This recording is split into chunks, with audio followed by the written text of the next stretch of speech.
Hey, what up, Lokesters? This is Loke Saint. You're listening to Uncovering the Underground with my man Skippy Ickham on Spreaker Podcast Radio, bringing you nothing but the best in underground music.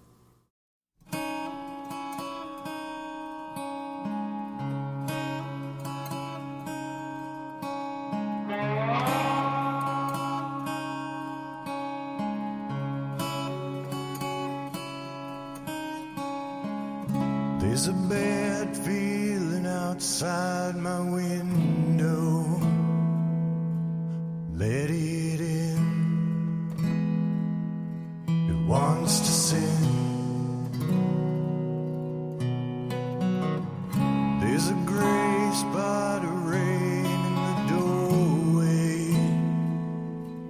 Let it go. It wants to know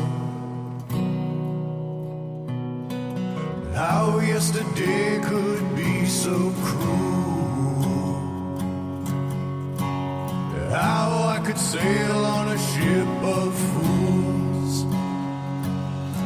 I don't think I can, so I'm telling the wolves again. Save me from myself. Save me from this world.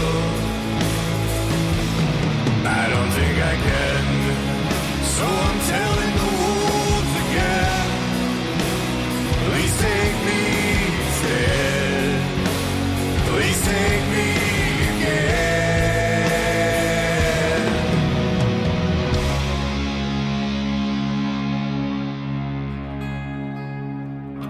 There's an empty void upon my shoulders. Lift away again today.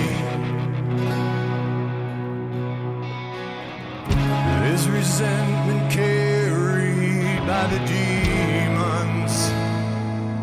The price was paid.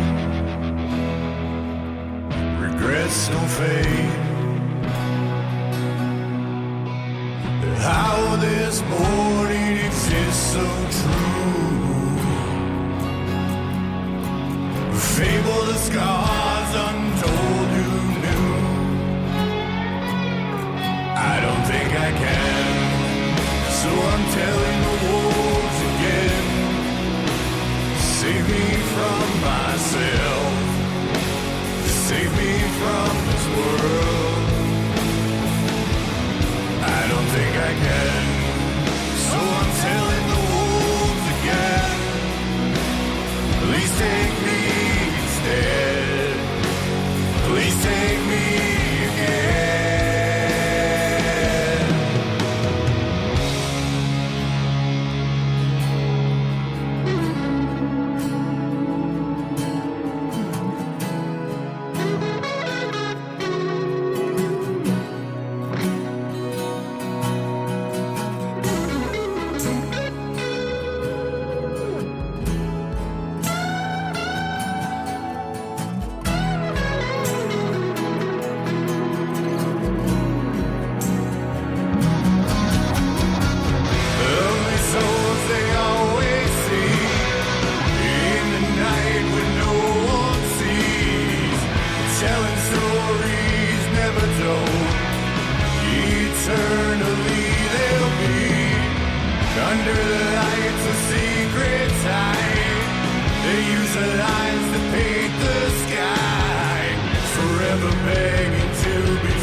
from myself, to save me from this world. I don't think I can, so I'm telling the wolves again, please take me instead, please take me again.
Wait, let's change yesterday.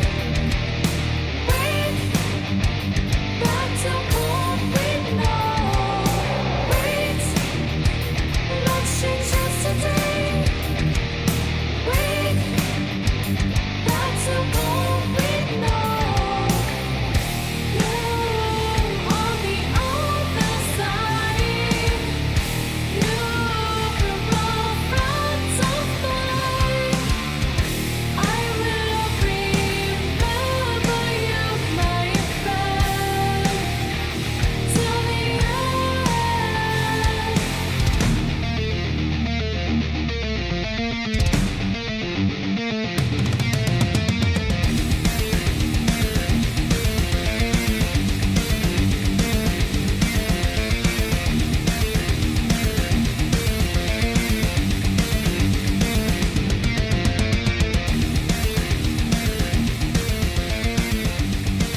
what's up, y'all? It's Lyric Zone from Brutal Business. You're now checking out Skippy Ickham from Uncovering the Underground. Check this shit out now. No one ever treated me like you did. Ha! Sure! What up? I'm tired of these motherfuckers acting like I don't belong up in this bitch. Ha! Really? Trying to act like Lyric Zone don't belong in this bitch. Trying to act like Legion don't belong in this bitch. Trying to act like Murder D don't belong in this bitch. Get the fuck out of here, motherfuckers. Sure. Gotta rid myself of this anger shit, feel I'm about to pop. Got a gang of swishes, I fill it up with my pop. But I'm on some heinous shit, basically it's a shock that I made it through all this hatred. I'm making it to the top. I'm here to shake it up, fakers they need to stop. They've been awakened, debating if they should drop another track while they waiting. I'm on the block, I'm impatient, I'm pitching tracks like they rocks. Let's go. I'm on a path to just sock it to fuckers thinking they popular. Bitch be repping the underground, give a fuck about nothing, I don't belong. Fuck it, you stopping nothing, confronting me like a jerk. I'm about to take his life like I just put in some work. Every day I feel the pain like I just did something wrong. Every day in my brain I'm hearing it won't be long. Feel the struggle, feel the pain, feel the aching in my jaw. When I look into the mirror I realize I don't belong. I don't belong. Like I just did something wrong. I don't belong. Hearing it won't be long. I don't belong. Really aching in my jaw. When I look into the mirror I realize I don't belong. Yeah, go label me that outcast. By problems while I'm done, you can know we snapped and leave these rappers in glad bags. You internet thuggers are crazy, convinced in the fact that I won't react. Tempting my conglomerate, but lacking the attributes to scrap. Who the fuck you think that I am to simply take this shit? Thinking I'm submissive, but really the type to get lit. Guess I gotta prove to you I'm about my business by making an example of why you should have been listening. All these years, noticing the hunger's different compared to all my peers. Regardless, I'm treated badly. Seen as an average MC that could be the illest on beats, though you'll never see it, cause somehow I don't belong. Every day I feel the pain like I just did something wrong. Every day in my brain I'm hearing it won't be long. Feel the struggle, feel the pain, feel the aching in my jaw. When I look into the mirror I realize I don't belong. I don't belong. Like I just did something wrong. I don't belong.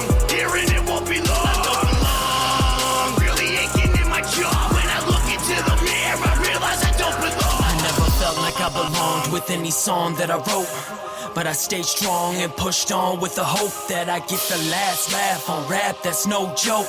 Like on that last track that I smashed, I'm so dope. Oh no, people are saying that I'm underrated. My flow has been developed from all of the hatred I'm shown.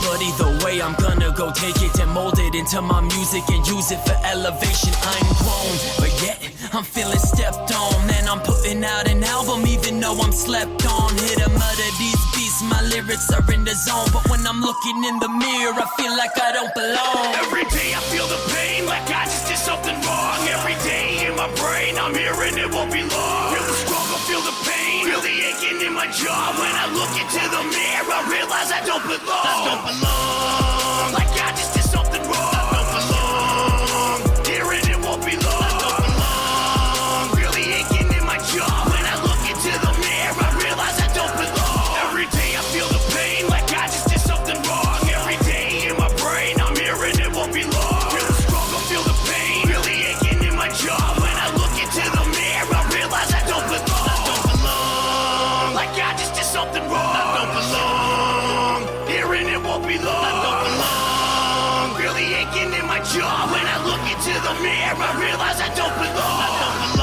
belong. Realize I don't belong. Realize I don't belong. Realize I don't belong. Realize I don't belong. Realize I don't belong. Realize I don't belong. Realize I don't belong.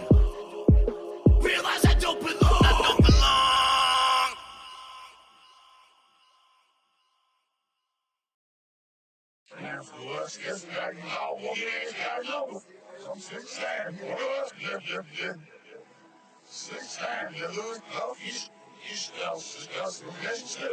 Oh no, man! I see a lot of ugly women, man. This woman is ugly to the bone.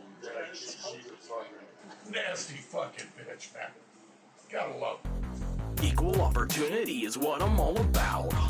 What's the sound? Never mind, I got my dick inside your mouth. My libido's gone crazy when I'm hazy. So crazy. Come to bending over all these old ladies. Ruthless as fuck, I leave their pelvic bone broke. You're broke. Cause I think it's fun and games, but no joke. All these urges got my dick so hard. Fuck the living, dig up playmates in the local graveyard. I'm a sex fiend, something obscene. Stick my dick in anything, I'm living the dream. It doesn't matter what it is, cause I'm going in dry. Do or die, save the tears, I don't wanna hear you cry.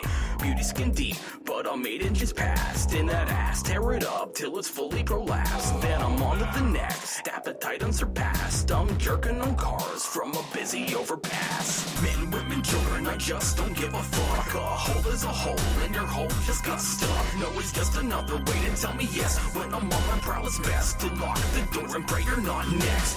Men, women, children, I just don't give a fuck. A hole is a hole, and your hole just got stuck. No, it's just another way to tell me yes. When I'm on my prowess best, to lock the door and pray you're not next. Oh, this chick was such a slut. She fucked 2 of the nastiest, the total nastiest. The one guy can't even walk and got 6 toes, man. Nasty fucking. Neighborhood creeper ran a out on the prowl. Call me foul when I push my fingers deep inside your bowels. In these waters, it's any port in a storm. Callus covered, my dick is weathered and worn. Pop off their shoes, rub my cock on their toes. In between it goes, and I arc my load in their nose. Choke and poke into rape you, now fall. Fuck 'em all, high and cracking, now I'm rubbing my balls. 5 o'clock, cock, hit it in your room. The wretched stench of death counts down the doom of your womb. Muzzle load a baby back into its mom with my dick. Till it clicks, no one buys it, so I gotta get pics.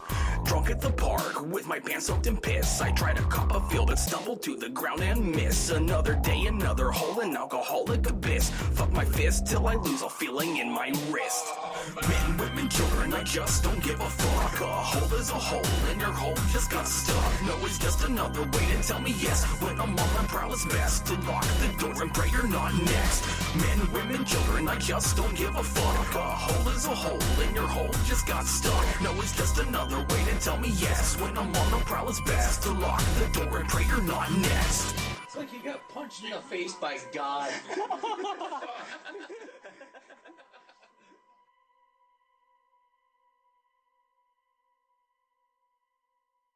This is Morbid Psychosis, and you're listening to Uncovering the Underground with your boy, Skippy Ickham. Brutal Business Ent, baby.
When I first met Tommy, I was only 13. Bouncing a dope-ass Super Ball up and down the street.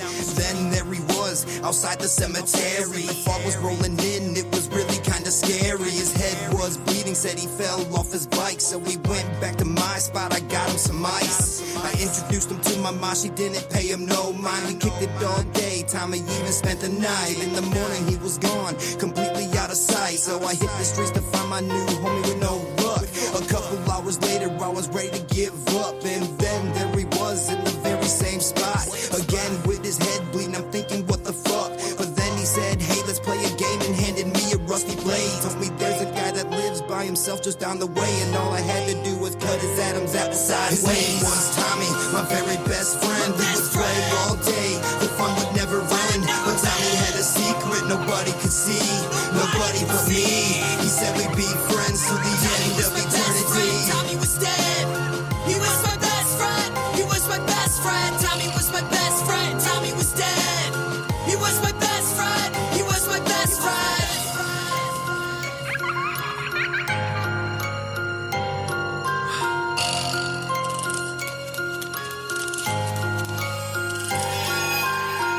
It was cold, I was walking home all alone. Into the woods when I stumbled on a gravestone. Candle wax, so I couldn't quite make out the name. But his name was Tommy, and he died a year ago today. I remember when the kids are flicking boogers at him, tied him to a tree. Nobody ever bothered to help him. I was there when they locked him in a dog cage. Threw him off an overpass and left him by the highway.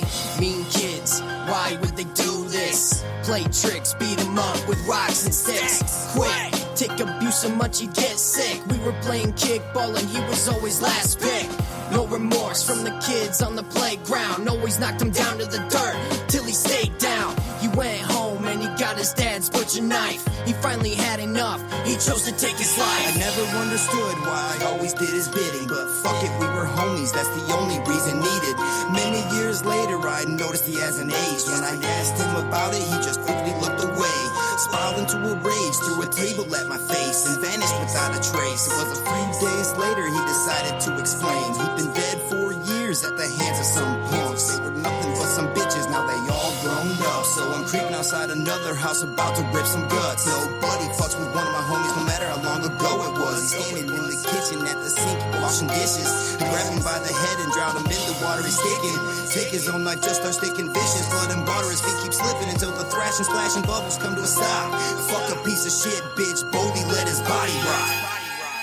His name was Tommy, my very best friend. We would play all day, the fun would never end. But Tommy had a secret nobody could see, nobody but me. He said we'd be friends till the end of eternity. Tommy was dead. He was my best friend. He was my best friend. Tommy was my best friend. Tommy was dead. He was my best friend. He was my best friend.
What up, it's your boy Jay Caulfield, and you're listening to Uncovering the Underground Radio with my homeboy Skippy Ickham on Spreaker Podcast Radio, bringing you the best underground music.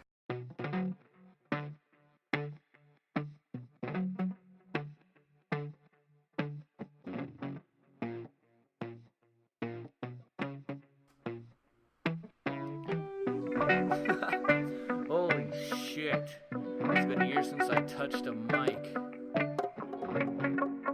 Still a piece of motherfucking shit. Yo, I'm an asshole. I'm a fuck up. Every fucking thing I say is fucking fucked up. Yo, I guess that I just fucking suck. Damn right. Fuck. Yo, I guess I'm just a fuck up. I just wanted some love, but I'm getting none, cause I'm an asshole. I don't really care, I think that I'm cool, cocky like a billionaire. I never really learned to shut my mouth. Every single word I say is what goes south. I've got no filter, so there's plenty of pop. Yo, anything and everything is setting me off. What's up, cunt? I never learned to respect. I do what I want. Yo, I'm the worst of the best. I mean the best of the worst. When I'm spreading some dirt. Yeah, fuck your reputation, you're dead in the dirt. I fucked up again. I lost all my friends. Don't care, I don't really give up. I fucked up again. I lost all my friends. I don't care, I don't really give up. I don't give, I don't give, I don't give, I don't give up. I don't give, I don't give, I don't give. I don't give up. Right, once I started making some friends, I go and get myself banned from Facebook again. Yeah, try and calm me down, but the hate doesn't end. I'm an internet asshole, the latest in trend. I'll berate you for your views and point out your insecurities. I hate all that you do, and all of it is luring me to jump up in your comments or get up in your face and tell you since you're different, you're a fucking disgrace. I'm a grade A dickhead, a high class cunt. Yo, I think I'm gifted and fly as fuck. I don't care if you're my friend, cause friends are for cunts, dude. Before you block my number, just let me say, fuck you. I fucked up again. I lost all my friends. I don't care, I don't really give up. I fucked up again. I lost all my friends. Don't care, I don't really give up. I fucked up again. I lost all my friends. I don't care, I don't really give up. I don't give, I don't give, I don't give, I don't give up. I don't give, I don't give, I don't give, I don't give a fuck.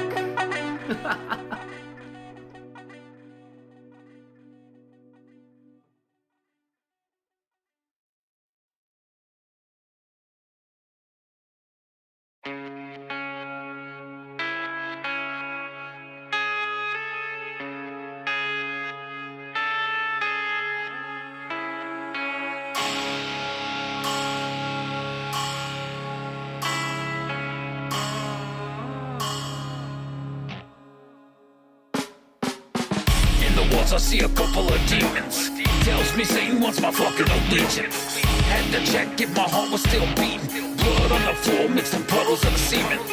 Fingerprints, so I grabbed the skull, ripping its animals. A fanatic for the savage and the graphical. Stand up and the room dissolves. Street glowing the color of luminol. Wooden fingers telling me I need to move along. A trail leads me to a hospital room at dawn. See myself as an infant child. Lucifer walks in with a wicked smile. Hands me a blade, says it's time to reconcile. Now remove his fucking heart, put it in this vial. Into the madness, my dreams are coming alive. What is real or fake? It's really hard to decide.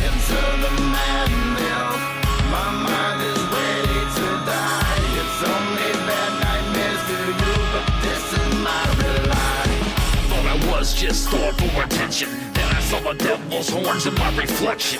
Animals get anxiety attacks when I'm present. Can't talk to anyone, they won't get it. Feel the walls whisper his thoughts to me. So we talk back and forth, arguing, trying to convince me that it's all a dream. And to slit my neighbor's throats as they fall asleep. Got to admit, murder can be thrilling. Believe I collect souls to each one that I'm killing. Feel like I'm saying with a pitchfork and ceiling. Set forth to cleanse a world of souls from your children. You hear that? Seize back. That's why I think like that.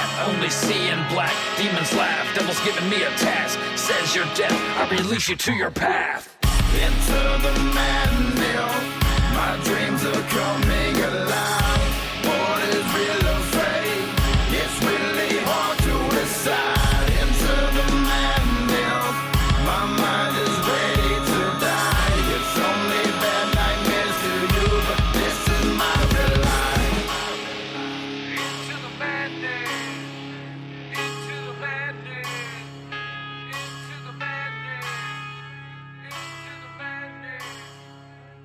Into the madness. Into the madness. Let's into the madness.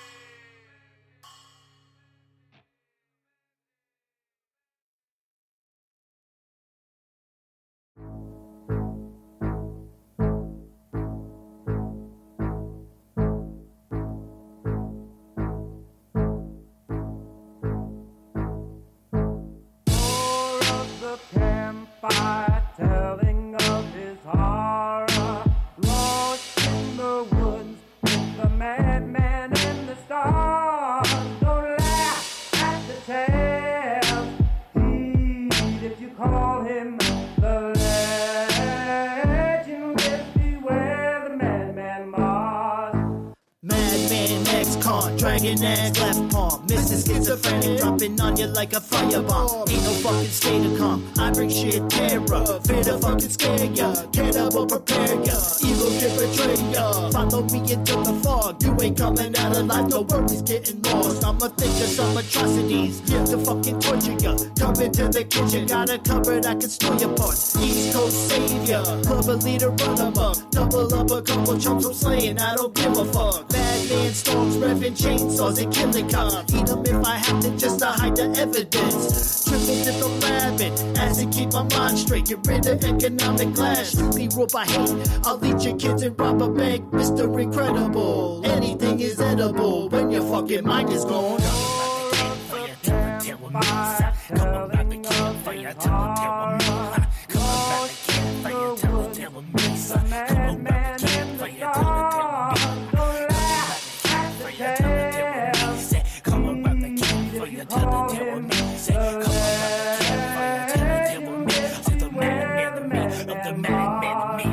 Look what we got here, another secret remedy from the everyday mundane weighing heavily on the soul. So you seek a friend of me relating to these rhythms. I'm flailing motions carelessly. Biple's a nice way of saying there's a struggle. Put two beans compressed in this meat bubble that I call my head. Whatever, you know the trouble that you in now, not good at being subtle. No filter to say the least. The venom keep on coming, burning my surroundings. Y'all pussies keep on running arrogant and ignorant, mistaken for some cunning. Sudden that keep on talking like your safety you are shunning. Bumming on another good day, cause it won't last. Humming on your requiem, cause it all in the past. Slumming on your charity before fade fast. Madman made to fade you to black, that's a fact. Come around the campfire, with me. Come around the campfire, tell with me. Come around the campfire, tell with me.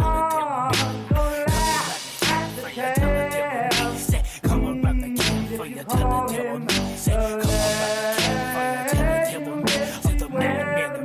the madman in me.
up, everybody? It's your man Skippy Ickham of Brutal Business Entertainment, and I'm very excited to bring to you Anthems from the Asylum, an exclusive mixtape from the label you won't find anywhere else. It's that hardcore shit for your ear, pussy, bitch. Listen. There's too many people rapping now, it feels like it's everyone. But yo, I'm a veteran, which means that you'll better run. Who's your favorite rapper, bitch? Nah, pick a better one. Either way, I'll bring the darkness like the setting sun. I set fire to your dreams, do it just for fun. I'm Tupac and Biggie, I'm Big L and Pun mixed in a pot, now I'm spewing it back on every track that I smash when I'm unleashing my rap. I got your girl with my Sukasa, I'm breaking her back, and after that she jerked me off, or she be sucking my sack. We jump inside the whip and now we heading out from my pad right back towards your place. Why? Cause I'm giving her back. She thought that I was gonna wipe her, but that shit made me laugh. I was only in it for the ass, she's only in it for the cash. I never cared for your baby, besides that pussy was trash. Might have been a John to you, but I ain't giving you jack. Nah, I burn the game, yo better get some ointment. I'm doing all of this just for my enjoyment. This the battlefield, I'm ready for deployment. You wanna test your fate, kid, and leave it to the coin flip. I'm blown colder, yet spit fire like a flamethrower. Fire any shots through your Range Rover. Hollow point, game over. Watch your body burn, watch it smolder. You'll never grow older, motherfucker, I'm a soldier, so no remorse for an enemy dead. There's no sorrow lurking in his head. True psycho. And when I aim, I'm busting for your head. I cock back, now I'm dressed in red. True psycho. I like to pause for dramatic effect. I like to pause while I'm choking your neck. I like to kick back and crack a cold one because your boy is blessed. Celebrate life while I watch your death. There's no respect. So who's next? Who's fucking with the tyrant? It's small time, I'm a motherfucking giant. I'm live on stage, my presentations are timeless. You died on stage, your shit is boring and lifeless. I burn the game, yo better get some ointment. I'm doing all of this just for my enjoyment. This the battlefield, I'm ready for deployment. You wanna test your fate, kid, and leave it to the coin flip. The drugs that you're taking, clouding out your optics. Games that you're playing on fun, fucking stop it, it's nonsense. Don't make me come up with concoctions to take you out using my raging sharp objects. I'm the type to punch you dead in the face. Breaking your house at night, I'll leave you fucking dead in your place. I'm the angel with death, and yes, my presence is great. Capture your soul for eternity, my minion and slave. There's no escape, no getting away from the anger and rage. Bear witness to my fury and flames. The same one that'll beat you to death without breaking a sweat's the one that had your girl screaming his name. It's Ickham. Had enough of all this hip-hop shit, because rap now is trash with these dudes sucking dick, dressing like little faggots while they acting like a bitch. You getting smashed like glass when I crack your ribs, because I burn the game, yo better get some ointment. I'm doing all of this just for my enjoyment. This the battlefield, I'm ready for deployment. You wanna test your fate, kid, and leave it to the coin flip. Yo, this is your boy Sick of the Bomb Squad Clique, and you're listening to Uncovering the Underground with that killer Skippy Ickham on Speaker Podcast Radio, keeping it 100% underground all the time.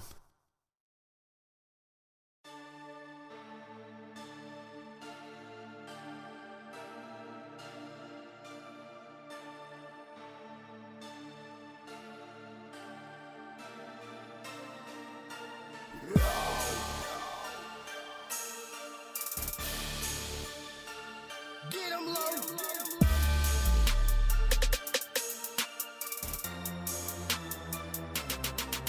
Watch me sing with the demons, another scene to turn heathen, hearing screaming. I went from bleeding to dreaming, the hatred feelings of my past, kiss my ass. If you ever think I'm back to being that, I'ma smash any memory I have of you cocky little bitches. Watch the devil when he laughs, ha ha ha ha ha ha. Sipping Henny from a glass. Is there any other way to bring a fucking deal to grass? I don't lack the fucking talent, feel the devil on your back, yeah. Is there really any other way to kill your conscience? I've been thinking deeper than existed, deeper than the logic, deeper like a prophet, deeper than Muhammad. I have fallen into knowledge and mistaken road across the found a callous promise. Watch me sell my soul to somebody.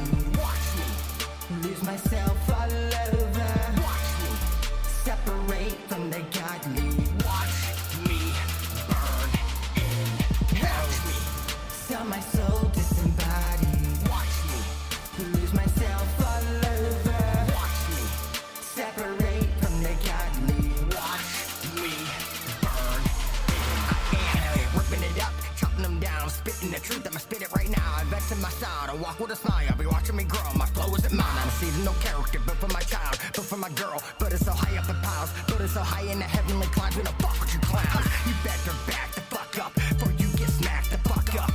I'm a big boss brawler, bruh, a massive one up. I built an army to guard me, if anybody harm me.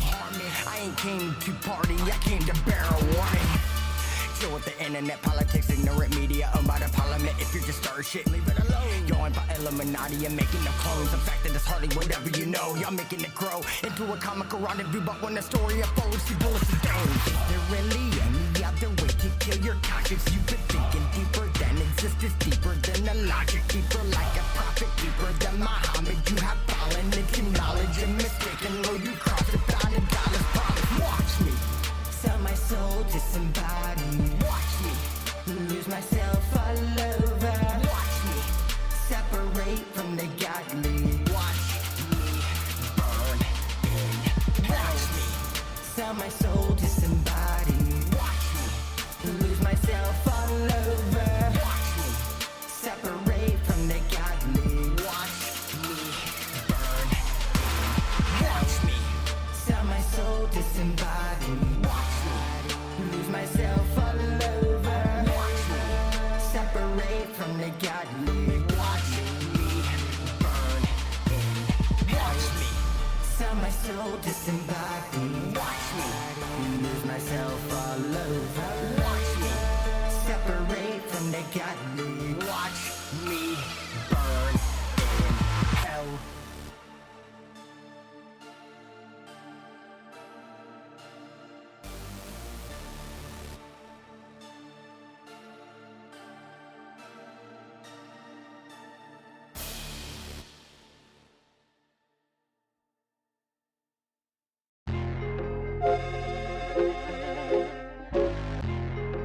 This is God Sims.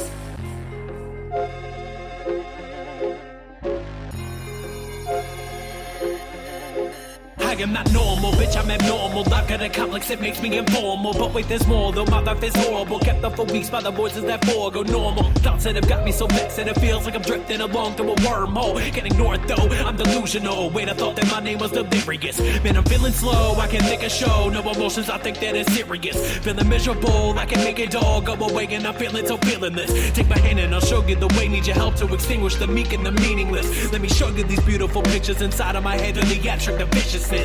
Limitless is the way that it seems. Look for yourself, you can see what I mean. Visions of death and the worst of my dreams keep me a slave to a force I can't see. Fortunately, I am not cursed. I've simply just been afraid since my birth. Words, expressions, and hunger, this thirst. Spells and on beats for expressing my worth. First, I felt the grip of the feet. Take me and then knock me off of my feet. Then I step back with the force of release. Spit out my pain, left it all in the street. Eventually, I felt relaxed. Lay back to wait for the day they attack. It's more that I wage every day. It's just that a war every day and no end to be had. You take a little trip with me, please take my hand. Let me bring you on a journey to a wondrous land. Inside my mind, you will find I am not who I am. Now the doctors couldn't help me, but I know that you can. Why don't you stay a little longer, help me through to the end. Please don't say that I am crazy, I don't know if I am. All these voices and my choices, I just can't understand. Help me please, journey with me, bring it all to an end. In a strange place, I was raised grateful, I know never proud of this grave state. See some counting and taught me to save base. Never fall, never lapse, never give chase. I'm a rake bacon, never fake greatness. So perplexed by the hate, made me feel jaded. I got rose complacent with the venomous breath of a man bred through the most incredible stress. Felt the weight of my death that crashed down on my shoulders. Over and cover all this burden that I'm holding. Suddenly cracking from under this pressure until I get dead from this overindulgence. Soulless and hopeless, now I invoke this anger inside of me, larger than oceans. Played by anxiety, I've never tried to be anything but what I am in reality. Constantly battling for my humanity, haunted by all of my endless insanity. I'm the epitome of human shit.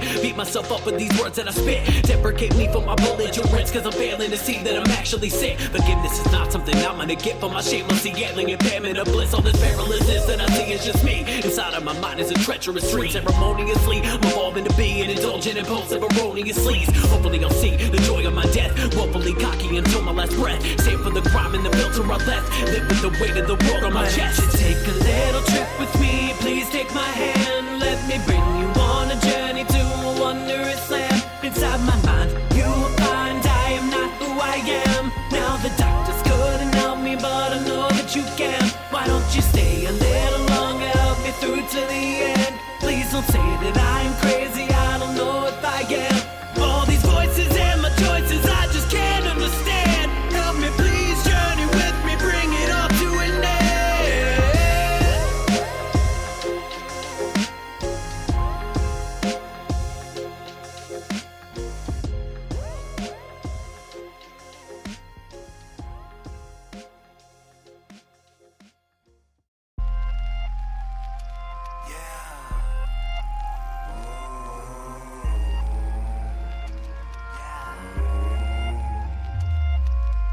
My brain leak on the paper like a brain drill. Never feels better than when the rain hit. I speak of nothing but the insane shit. Are you ready to learn my language? My brain leak on the paper like a brain drill. Never feels better than when the rain hit. I speak of nothing but the insane shit. Are you ready to learn my language? Ever since the tadpole, I've always been a slimy one. Trouble to misfit, living this shit to grind me one. You've been waiting for your new king, well I have come. Bow your heads and taking place in the asylum. I'm sicker than killing kittens, the life is over, I'm spitting the wicked is my intention. We're enemies in the mission. Listen, this is not fiction, I have come to make it real. If I have to, I will kill. Prophecy be fulfilled. Call it the will of the gods or the will of the devils, but really I believe in none. So sorry for your troubles. I have come with a shovel, bury you deep in a hole. My feelings I can't control, so I gotta take your soul with a mug like Rocky Dennis and an evil with Dennis. Ugly and understatement, I'm a downright menace. You with me to hit the scrimmage, make the push in the first. We brutal up in this business, this is sick and it's worse. My brain leak on the paper like a brain drill. Never feels better than when the rain hit. I speak of nothing but the insane shit. Are you ready to learn my language? My brain leak on the paper like a brain drill. Never feels better than when the rain hit. I speak of nothing but the insane shit. Are you ready to learn my language? Another verse for the worst, for the heads that hurt, the downtrodden, forgotten, but still walking this earth. Then my motherfucking people, fuck the steeple. I'm a gutter motherfucker, yeah, ain't just be looking evil. They be fucking your mad minds and cutting your lane lines and leading you to the slaughter. To damn, your life is past prime. Sick, intelligent, mainstream is irrelevant. I'm loving the underground. We a new breed of elephants, stomping the opposition. The competition is none. No, we wicked dark, but shine brighter than the sun. Enemies come, I am done with the beat around. I watch as I beat them down. I sit there and bleed them out. Y'all don't want nothing with the team. Brutal is the business, we murder the scene. No. I kill a bitch with a stab, we be a virus spreading all across the land, no. My brain leak on the paper like a brain drill. Never feels better than when the rain hit. I speak of nothing but the insane shit. Are you ready to learn my language? My brain leak on the paper like a brain drill. Never feels better than when the rain hit. I speak of nothing but the insane shit. Are you ready to learn my language?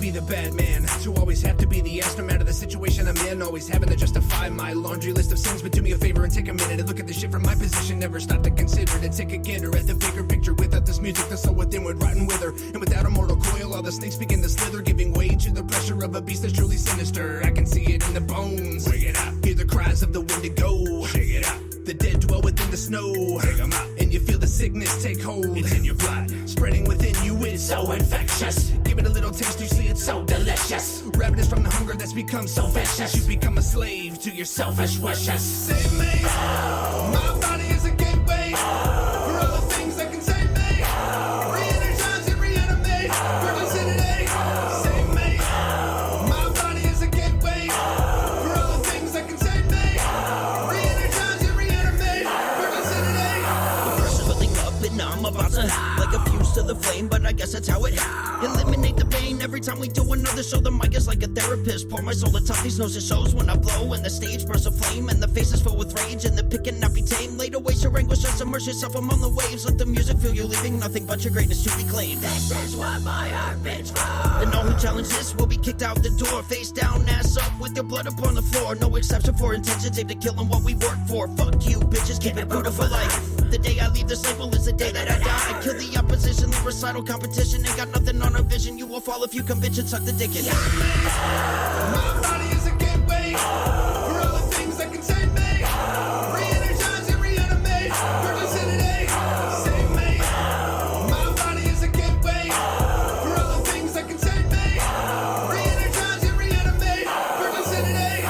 Fingertips electrified. Visions inside come alive. Salvation is waiting for me to find the reason why I have not yet learned to fly. My patience is fading, and I won't stand around waiting anymore. I'm sick of sitting here staring blankly at the door. I'll pick myself up off the floor with the strength that I need to engage the mold. The power flows forth from below. Speaking of words to bring you home. Inscribe the message upon the stone. Fulfill the void and break the mold. Save me. My body is a gateway for all the things that contain me.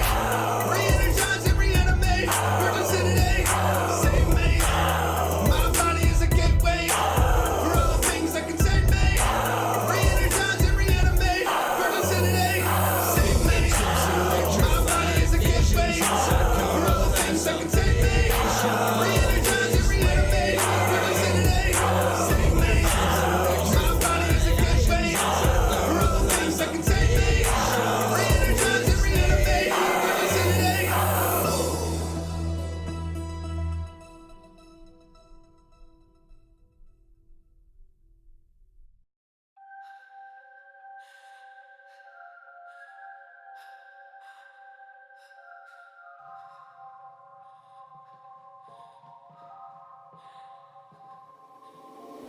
Murder on the brain got me fiending for your blood loss. Something's gotta change, maybe it's time that I go off. Slice me off a piece and leave the carnage for your family. Something intimate when I hold this blade to your memory. Little bit of peace, that's my treat. I'm gonna tie your flesh down. Sanctify this room with a virgin murder below ground. Watch us how I do it, pills skin back. Take the bones out and pour candle wax. I'm sick in nature, see my features. Is a mine, I's a mine. Hard as fuck, but you know that's feel. Why talk less and just take pills? Couple dollars in, I rolled in thrill. Different trigger acid just to hear her squeal. Last girl said I'm a sick fuck, so I hung her up, but I tossed her. Gets done, pick up lines, don't work on someone who's fucking normal.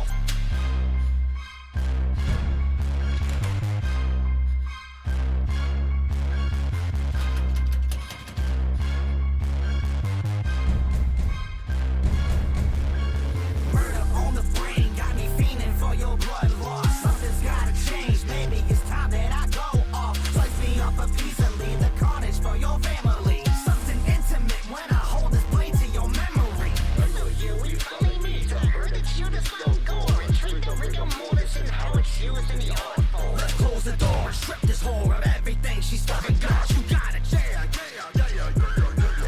First you bend the will to the break, next you paint the walls with the seams. Something elegant like a dream, and put in their eyes with something they see. Then return to what they need. What's that? Blood, whips, chains, you name it. Ain't no simple crime. When a dangerous mind won't seek stasis.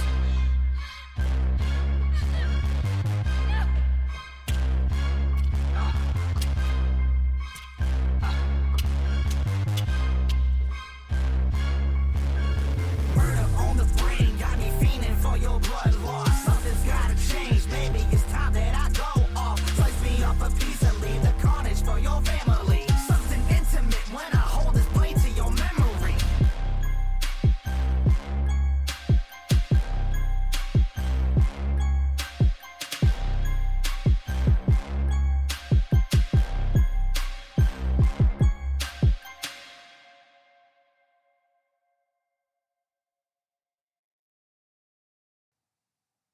Good evening, ladies and gentlemen, and thank you for tuning in to another episode of Uncovering the Underground Radio Podcast Show. As always, I am your host, Skip Yickham of Brutal Business Entertainment.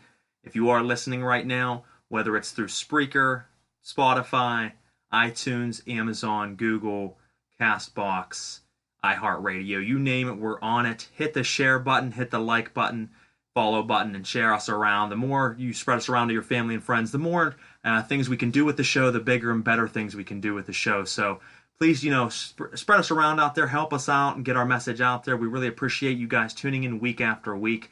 As some of you are listening out there, if you are new, we come in every single week on Thursday night from 8 to 9 p.m., uninterrupted underground music, and from 9 to 10:30 p.m., in-depth interviews with all kinds of great underground talent and art.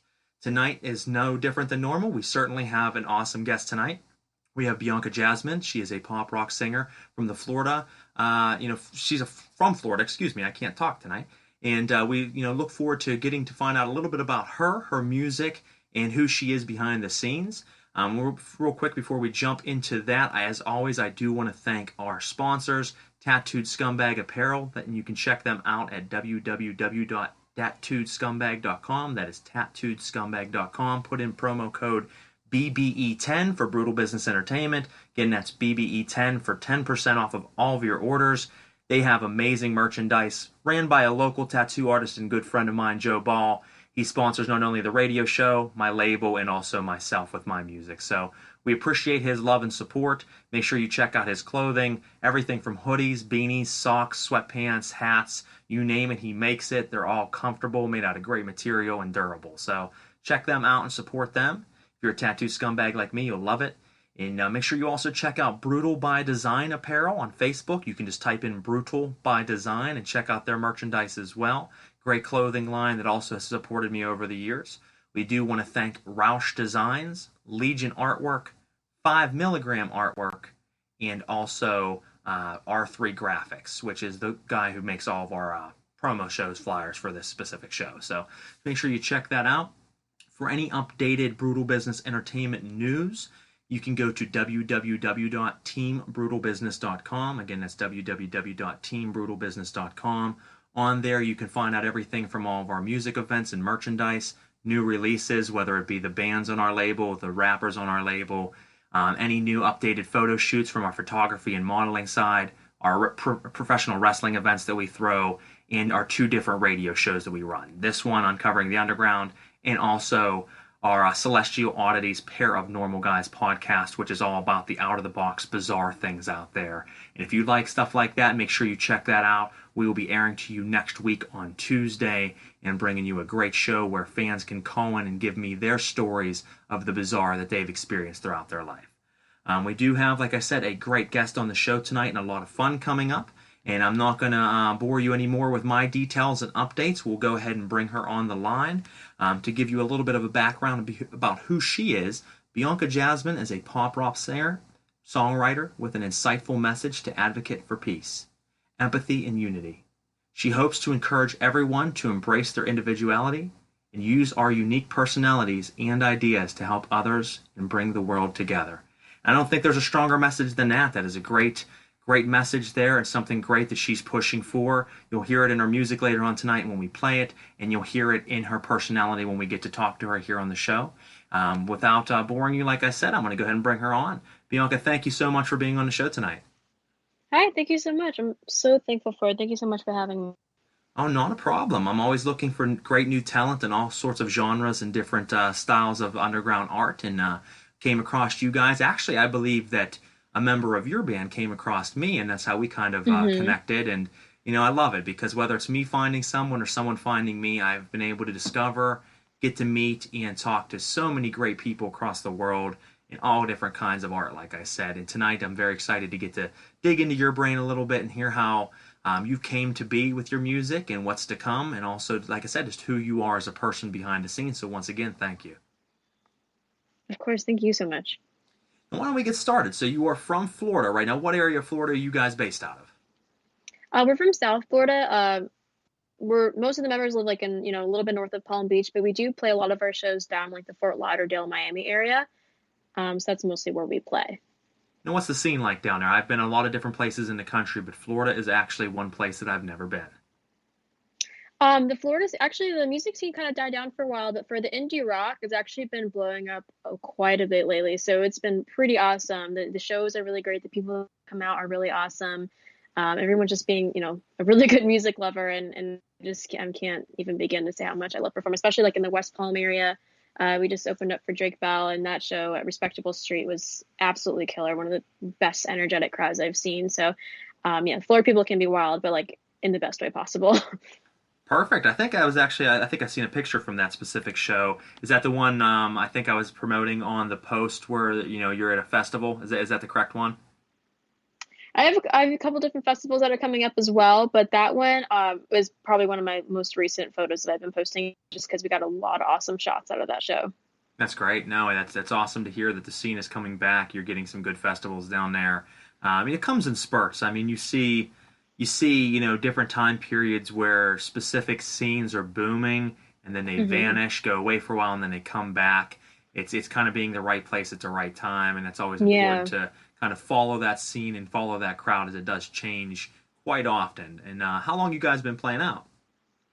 As a band, I've been with these guys for about a year now, but I've been playing, I think, since I've been writing original, or at least performing original music, about 3 years now. But as far as actually releasing it, super recent. Just last October, I had released the single "You'll Find Love," and then early this year I had released the EP "Hero Voices."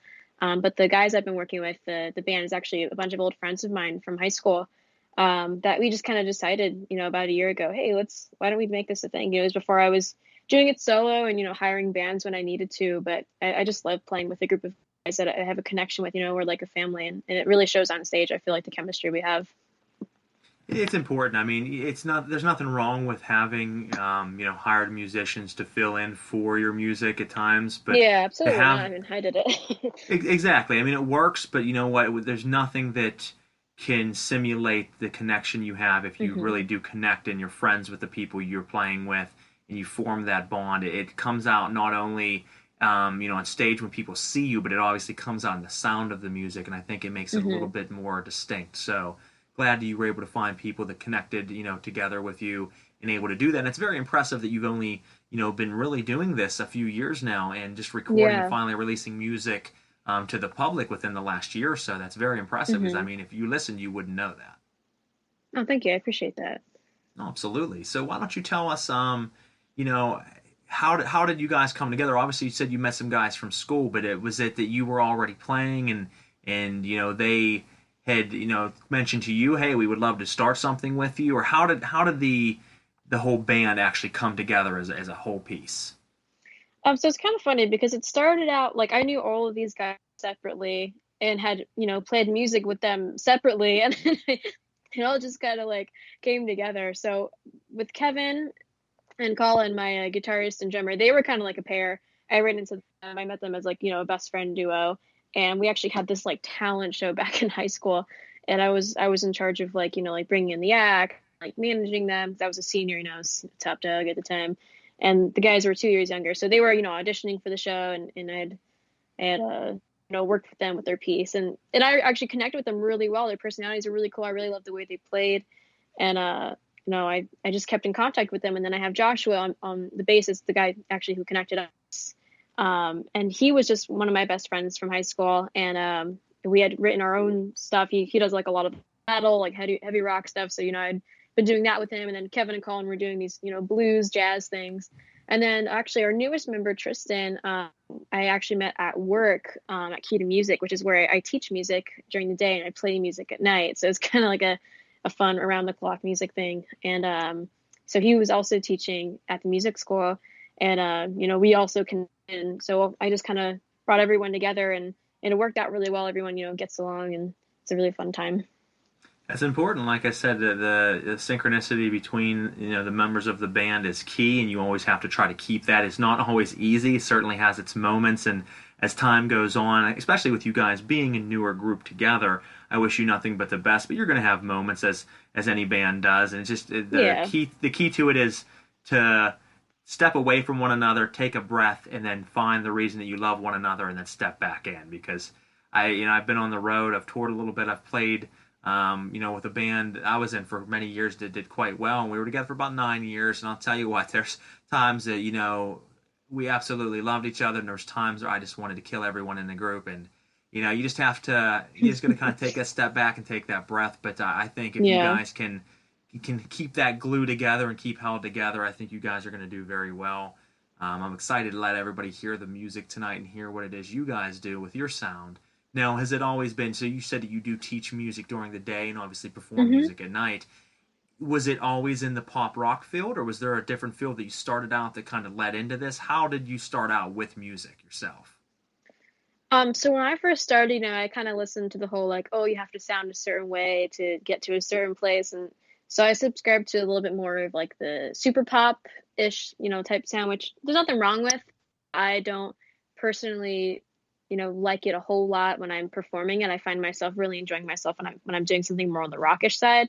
So my style slowly just kind of, I guess, got a little edgier because, at first I didn't really have a whole lot, where I was just like, I can do whatever I want. It's music. And I was just, so concerned about what it was supposed to sound like I sacrificed too much of my own personal style for it. So as I kind of, I guess, in the music business matured a little bit more over the years and realized that I can have my own sound, and that authenticity is what people hold on to more than anything else. And I found that the more I feel like myself on stage, and the more that I feel like I'm performing music that is true to my own personal style, the more people are attracted to the performance, because it shows, when I'm truly just completely lost in it, because I'm just so in love with music, and it shows, same thing when I'm watching people, it's so capturing for me when someone is just completely lost in their performance, and they love what they're doing, and it makes you love what they're doing too. So it's it's a full circle. What you give, you get, so I feel like that really shows on stage as well. It does, and there's different performances that speak volumes more than others. I mean, I think most professional musicians or most people out there playing on a consistent basis do have a love for their music. Obviously, they wouldn't be doing it, but you have people that you watch and they're enjoying what they do and they like to perform, and then there's other ones that you watch that you just see it, they emanate it glows from them, and you can tell that they live this and breathe this, and this is their true passion. This isn't something that they're just good at and they like to do. This is something that they have to do. And every now and then, it's not everyone, but it's few and far between, actually. There's certain people. Me and my wife actually went and seen one of our favorite musicians earlier in the week. It was actually, what night was it? That was Tuesday. And Tuesday night, we went to a new venue here in Pittsburgh, and the sound system of this venue absolutely blew my mind. In fact, I've been to every venue around here over the years, and I don't know what these guys did with this new venue, but whatever they're doing is going well. I heard that another gentleman, he said he knows the owner, and said that they actually put $1.5 million into the construction of the sound system and to the stage and everything. And I believe it because it sounded just flawless. But we've seen an artist that we love from Australia, John Butler Trio, and we're just humongous fans. And we've seen him several times, but the other night was honestly, and I've seen literally thousands of bands at this point in my life, and this was one of the greatest performances I've ever seen, and it was just like we said, the passion, the love, the synchronicity between the band members, and you can tell that they just love doing what they do. And I've seen them before, but the other night it was just they were glowing it. And same thing, you can have someone who has that passion, and they do it every night, but there's certain nights that it just everything clicks perfect, and you really feel it that night. And that was the other night when we seen these guys. It was one of those special moments, and that's why, as you said, you love music. I love music because it's great overall, but there's certain moments in music that really touch your heart and stick with you. And, if you're someone like us who is in love with it, there's no describing it unless you are. Yeah. No. Yeah, that's how I feel when I perform as well. Script. But that's the same exact thing where it's the more that I feel like I emanate my love for what I do, the more I feel like the crowd emanates their love for the music as well. Like I was saying, it's a full circle type thing. You're remembering that, and you were just watching. You weren't even performing, but you felt that so much, and you weren't even living through it through his eyes. Exactly, and I think he was feeling it that night too, because he doesn't normally come to Pittsburgh whatsoever. I mean, honestly, the last time he was here was 10 years ago, so. It's been quite a while since he played Pittsburgh, and this new place not only sounded good sound system wise, but the roar of the crowd inside this theater, the ambiance and the sound of this theater were perfect. So whenever everybody really exploded in applause for him, about halfway through his set when he does this amazing song called Oceans, which is one of the greatest pieces of guitar work I've ever seen.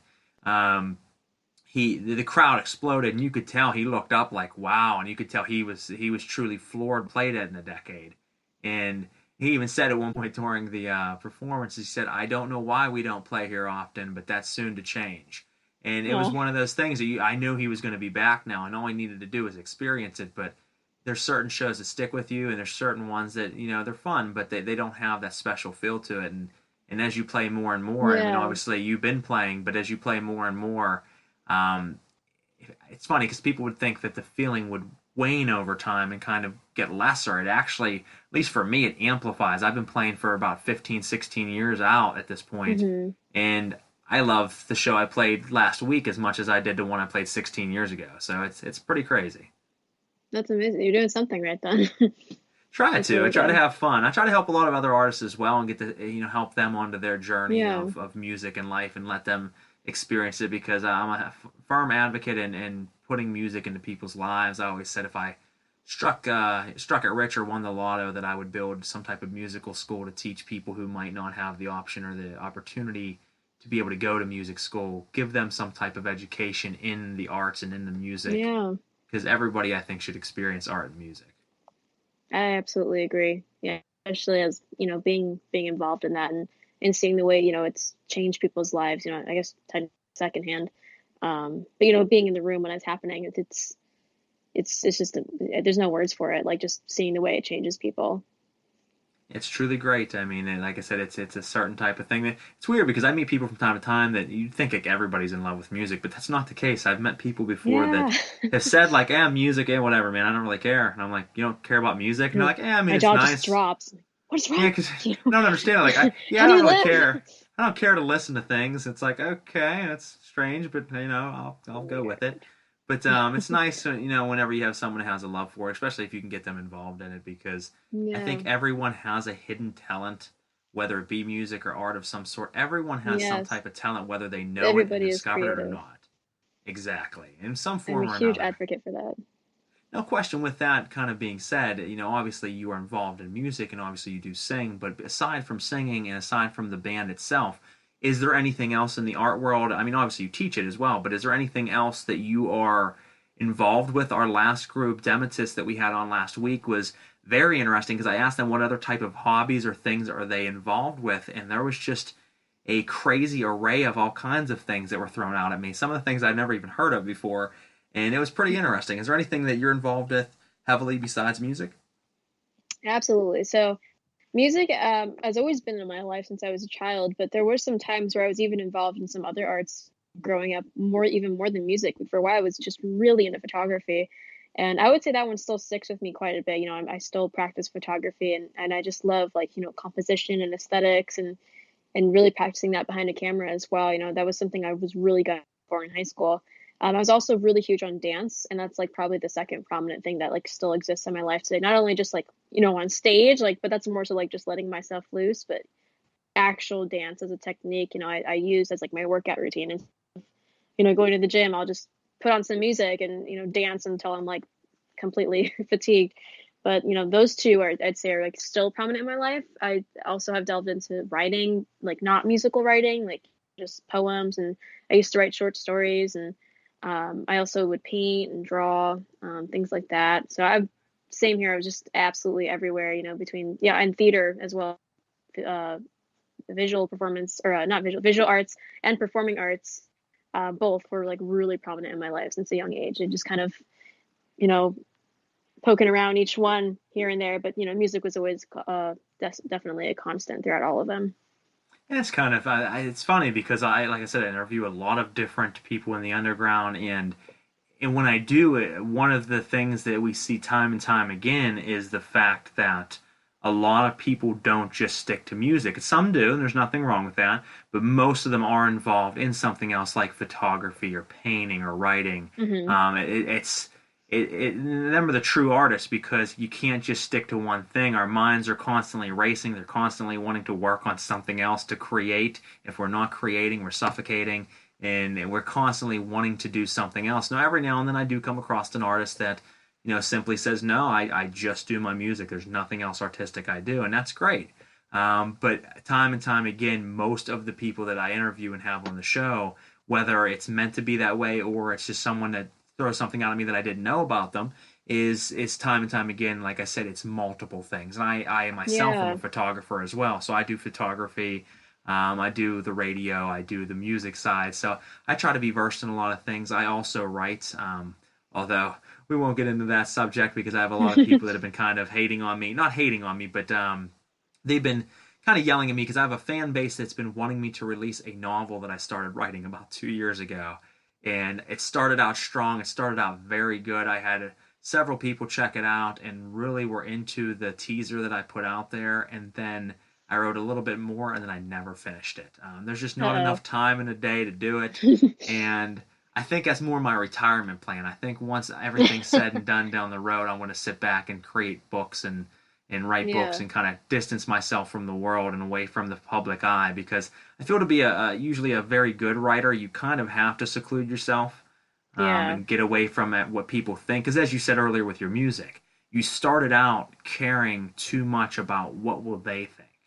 And then you had to find that medium, that middle ground where you said, you know what, I want to have them like my music, but I want to write what I want to write. And that's that's when you do the switch over. That is an important thing for any musician that wants to make it and wants to take it seriously, is there's a point where every one of us started that way. What will they like? What can we do to have people, dig my music? And then there's eventually a stage where it hits us and we say, you know what, I don't really care. I want them to like me, but I'm going to do me, and if they do, great. If they don't, whatever. And once you hit that mentality, that's actually when you become the best you've ever been. Yeah, and it's funny you mentioned, circling back to the writing and all of that is, as far as like not just being your absolute most authentic self on stage, but as far as like having other creative outlets on top of that, to me it seems like music and at least performing music and writing music involves so many things, and being a musician in like the business sense, not just as a hobby, but like as a as your business, as your life, requires so many skills that like you can't help but like for example, photography, you need aesthetics, you need like good marketing, you need good photos, you need good album art. It's like those things, there's your painting, there's your there's your artists, those people come in there, and then you have your actual writing, people who write stories and poems, and then you have dancing when you're performing on stage. Some people dance, so it's like it can't, like I can't even imagine, like at least for the few cases you had where people don't where they're not involving themselves in other art. But to me it makes sense because performing music and making it your life involves so many creative skills beyond just playing an instrument or singing, that you can't help but delve into those other fields. I agree, because it really involves everything. It's the central hub for so much more than just music itself, because as you said, if you're dancing on stage, there's movement, there's dancing, there's rhythm. The writing of your lyrics, whether, yes, it's different than writing a book, but still it's writing, it's in depth. The photography, the graphic arts, everything, it all comes together. If you want to be a successful artist, you have to either do that or know people who do. Think of creative skills and one. I'm trying to go through them right now, and it seems like there's other ones that probably come close, but I feel like being a musician requires the most creative skills for like the full package of what it takes to be successful in like an industry standard. Not just playing in your room for yourself, but what it requires to get out in front of people and market. Like it requires so much from you. Like I can't even compare it to another creative field that requires the same amount of like artistic skill. And you said something that really was great as well, because you said the business of music, and a lot of people don't think about that. They think, okay, that person's a talented artist, that person's great at what they do, I love their music, I love their image. And when you're on a smaller level, and you're not, world-class, professionally signed, traveling the world, it's usually the artist or the people close to them that are helping put that together. When you see someone that is, world famous, it's a team of people putting that together. But what people don't realize, they don't think about that. They don't look at, a very big idol and say, there's 25 people that puts that person's image together, that helps the way they look, the way they sound, the way the material and marketing is done. But it has to be done because that is the business to music. People only think about the actual artistic side of it, and the business of music is its own beast, and it is very difficult. Yeah. It is very involved. And that's what really takes it to the next level, because without it, I mean, at that point, you're just kind of playing for your own pleasure, which there's nothing wrong with. But, if it's something that you're trying to make your life good and something that you want to pursue as a career, it takes so much more than just, being in your dreamland and, writing poems and singing songs with the ukulele. It's so much more. It takes a lot of effort and so many hours out of your day. Something I didn't realize when I first started. I figured, just write songs and perform, and everything else will kind of come together. It's like, there's so many other pieces to the puzzle to make it, more than just a personal project, and to make it something that's actually like your own business and something that you want to share with the world. And I think it's a big maker or breaker for a lot of artists, because I think there's a lot of people that get started into music because they are talented and they do like it and they do have a passion for it, but then they get frustrated because they're like, why am I not bigger than I am? Why am I not getting the buzz that I deserve? And they don't take the time to step back and look at it and say, well, how much work have you really done? I mean, you're putting up a couple songs on the computer, you play a show from time to time. No, that's great.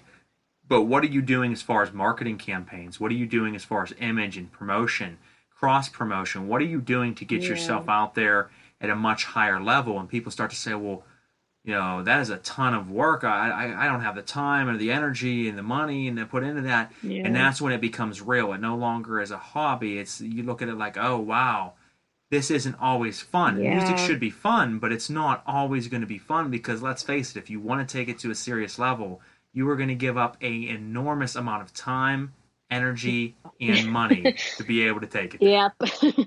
Yeah, and especially, in the culture that we're in, which is so media and marketing based, everyone's trying to sell us something all the time. And the only way you're going to bring eyes and ears to your project is to really, I guess people think, sometimes people think they're too cool for marketing or for, promoting their stuff or putting it out there online. And they just think everyone's going to come flocking towards them sitting in the corner of the internet.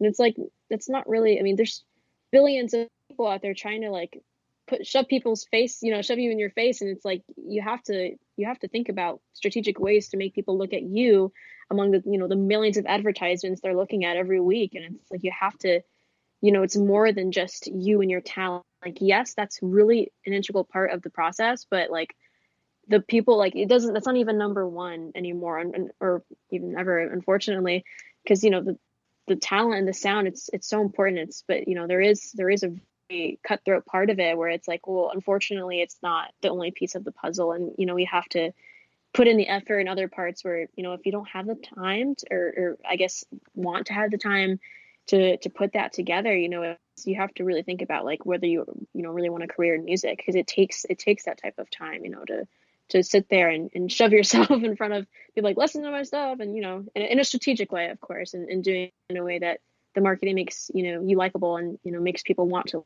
listen to you.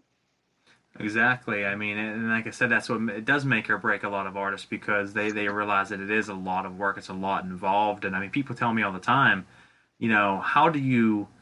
how do you do what you do? There's so many different people that you manage and market and promote. And I say it takes up every moment of my life. Whenever I wake up in the morning, I'm doing things in between getting ready. I'm doing things on the way to work. I have an hour drive to work. I'm doing Facebook Live videos on my dashboard that stick on my dashboard, because that way I'm hands-free. I'm able to do Facebook Live videos. I am doing talk to text on things. I'm being safe about it, but I have to do that on the way to work, the way from work, during my lunch break at work. It is constant, non-stop. 1 second, we lost connection. There we go. We're back. Sorry, guys, if we cut in a little bit out. There's a huge storm here tonight. We keep getting hit with storms, and I've noticed a trend. We get hit with a lot of storms the nights that I do my show for this specific show. I feel like the forces are against us sometimes, but we will not be beaten. So if we cut in a little bit in and out throughout the show, we apologize.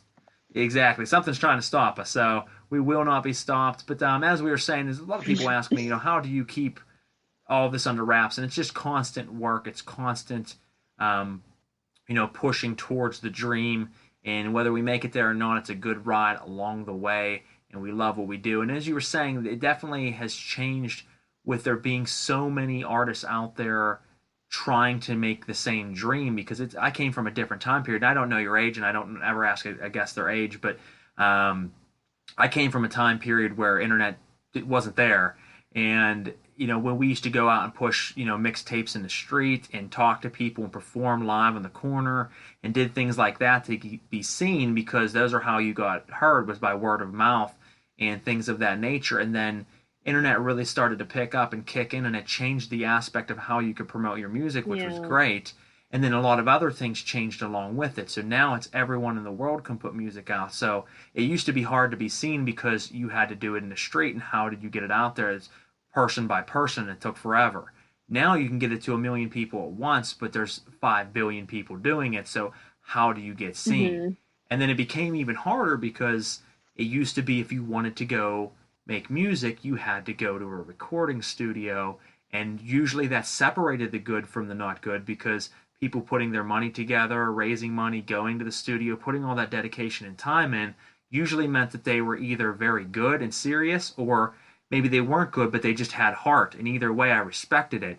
Now anyone can record anything from anywhere, whether it be an iPad, an iPod, your phone, a quick thrown together home studio. Everyone makes music now. So now it's a different demographic. You can easily get it out there, but who's actually going to take the time to listen and hear it? So I watched it go from one extreme to another over the last 15 years, 20 years, and it's been truly amazing. And it's always fun to talk to people who, as you said, you got started, pushing it publicly in the last couple of years, so you didn't get to experience that first wave. But I like to see and talk to people who have grown up in this specific culture, because you have a different take on it than I would. Yeah.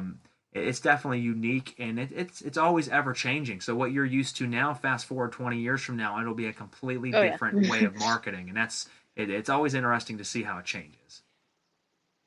Yeah, especially like in the age of technology, like even 20 years is so, like, you could even just say 5, because looking at like 20 years ago, I mean, this stuff was, as far as like, modern computers and things like this stuff was barely even around. So it's like how much has changed in so little time, like is mind blowing, that it's just going to keep accelerating. So I would even venture to say like 5 to 10, it's going to be super different. It will, because I mean, like you said, think of the things that have changed. I want to go back a little bit further than 5 years, but think of, and I don't know if you ever got to experience this or not, but when cell phones have been around for a very long time, but I mean, cell phones that we're kind of used to seeing, not the huge walkie-talkie cell phones, but whenever texting first came out, I had a cell phone at that time, and I loved the fact that you'd be like, hey, what are you doing? And that would be like a 15-minute thing, because you had to press like the 5 like 7 times to get the right letter. So it was like, you literally, we text in for like 6 minutes, and you're like, what are you saying over there? Hey, what's up? And that's all it was. And it's like, just to think of how crazy that is now. Now I can type over 100 words a minute, even with my thumb. So it's crazy to think how they created an idea of texting, and then within a handful of years, they're like, well, we're going to master that. And they went from, okay, we're going to make cell phones that, not the rarity, because back in the 80s, whenever people had cell phones, it was few and far between. And usually the people who had cell phones were the people that had a lot of money. They were huge. They were like 1.5 feet long. It was like carrying around, I don't even know what you would compare it to. I mean, it was like carrying around a boombox as a cell phone. You were trying to talk on this thing. Only a few people had them. They were very expensive, and they sucked. And then you fast forward a little bit to the point where they made cell phones that everyone now has, and then they started adapting cameras in, and then the texting in, and then the internet in. And then you fast forward to now, everyone in the world lives through their cell phone. There isn't a person who pretty much doesn't have one. Everyone's using it. No one can pull their eyes away from it. It's completely overrun the world and changed it in a matter of 10 to 15 years. Yeah. Very crazy to think about. Now, one of the questions I did want to jump into is, who are your main influences? I mean, obviously, you've been involved with different types of music, and you said you know about how you came up in the music scene, but what are your biggest influences out there musically? As far as like musical influences go, as far as like writing, I don't really have like a prominent like person that I go to when I'm like looking to write a song. Like what sounds am I trying to adapt? It's hard for me to answer that question, but like as far as like musicians and groups that I really respect, like the way they write, it inspires me to be a better artist. Like 21 Pilots is like a pretty recent band that I look up to a lot. I really love their message, and I would say that like I kind of relate to them in the sense of like their songwriting and their lyrics. Like I feel like they have such a different way of writing lyrics that I don't really see in like a lot, especially like in like modern pop, where they're looking at like they're touching at subjects that things are a little bit darker for them, but it's always kind of has like this hopeful tinge to it, where it's like, hey, here's this thing that like kind of sucks, and I know you don't really want to talk about it, but we're going to talk about it right now. They move it to this thing where it's like, well, but we're in this together, and and you can make it through it, and like that kind of whole thing to me is extremely inspiring, and I kind of feel like I sometimes do something similar with that with my music, and I love their sound. I wouldn't say I totally match their sound, but it is something that like I really love and listen to. But I would say they're probably like one of my favorite bands is 21 Pilots, like right now in like the modern contemporary music.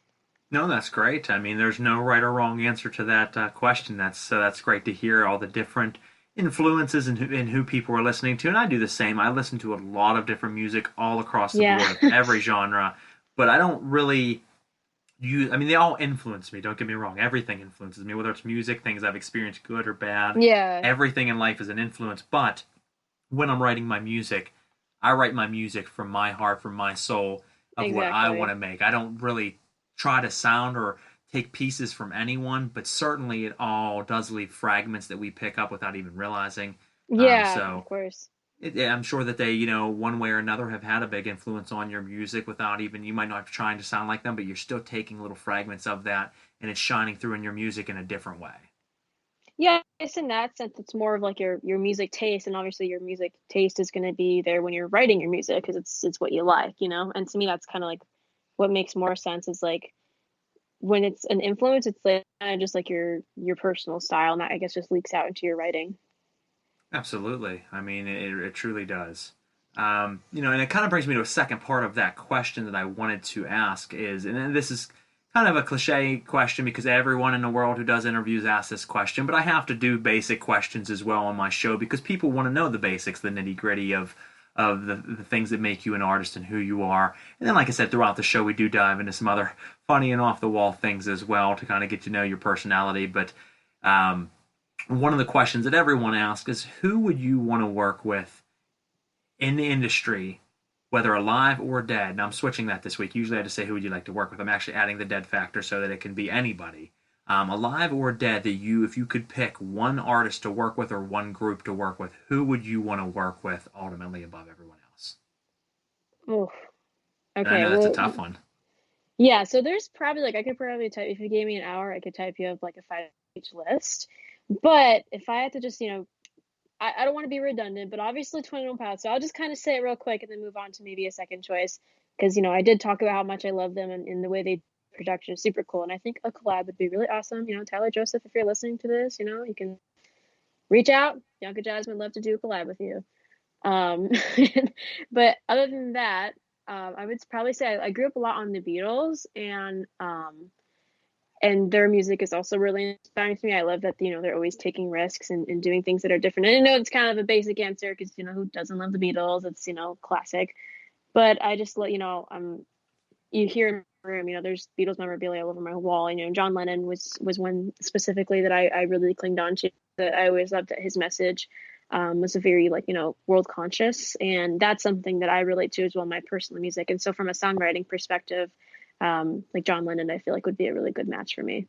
He would. He was a true visionary, a genius. It's shame that he got cut way too soon in life. By a supposed ultimate fan, which has happened several times in music. Unfortunately, there's been many artists over the years now who have lost their life too soon, and a few out of that category who've been their life has been snuffed out and taken from them from fans right off the bat. I think of John Lennon. I think of Dimebag Darrell from Pantera, both murdered from who was supposedly very large fans of them because of one reason or another, and it's truly a shame because during that time period, John Lennon's voice and message, really helped a lot of people, and it helped put a lot of feelings of the things going on in the world into perspective. And I got the pleasure of getting in that time period. Especially in that time period. And I got to see, two things. I got to see where John Lennon John Lennon lived and actually where he was shot and killed. And Wow.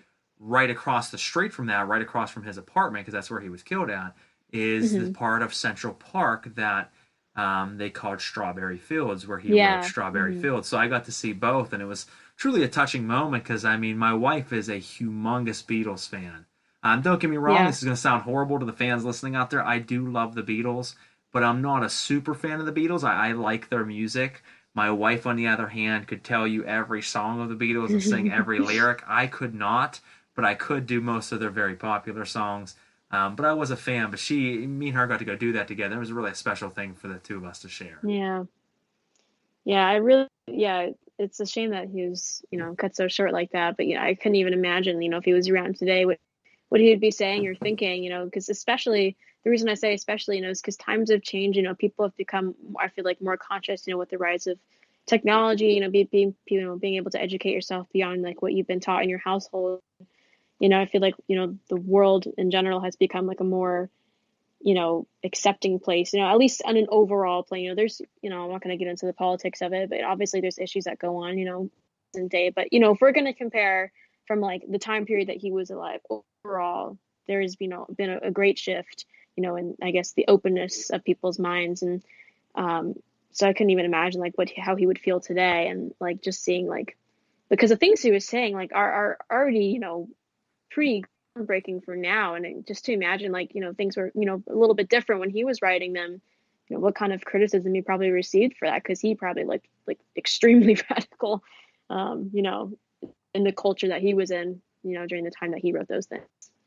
Oh, absolutely. I mean, he was a voice of an era, and like I said, he had touched and changed so many lives. And if you think about it, I mean, you can watch the old videos of the Beatles in the 60s and 70s whenever they were, they came to America and they were playing, and thousands of women were bawling their eyes out just to be close to them and seeing them, and the British invasion.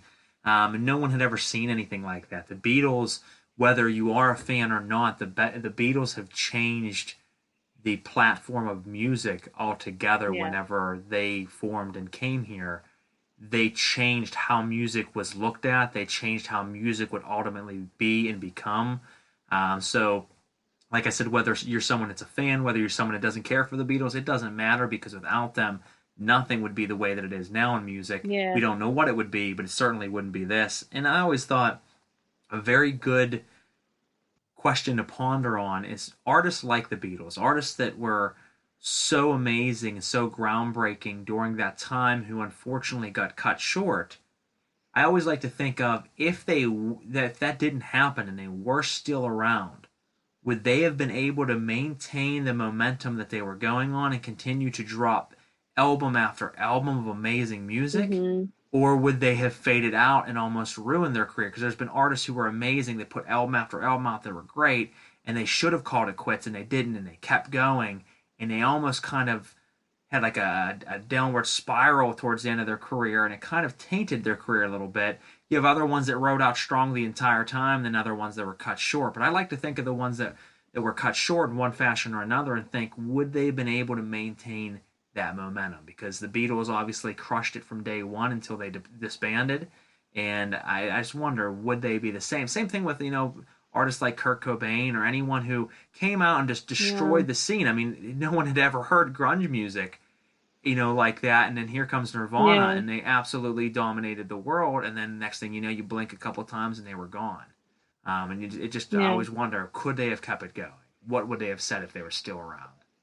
Yeah, it's one of those things, because it's like the way people sensationalize artists after they die, it's a whole other like side issue, I guess, like really affects that question. Is like, well, how, like, what would have happened if they weren't, if this person hadn't, died, would people still appreciate them alive? Because, unfortunately, how everyone says, the artist always gains value after death, and which is like, super like kind of horrible, but it just makes me think like about, I guess like the legends that have passed, and it's like, what would have happened if they didn't pass? Like the way people sensationalize it, when they're gone, it's like, well, can't you just, appreciate them when they're around too?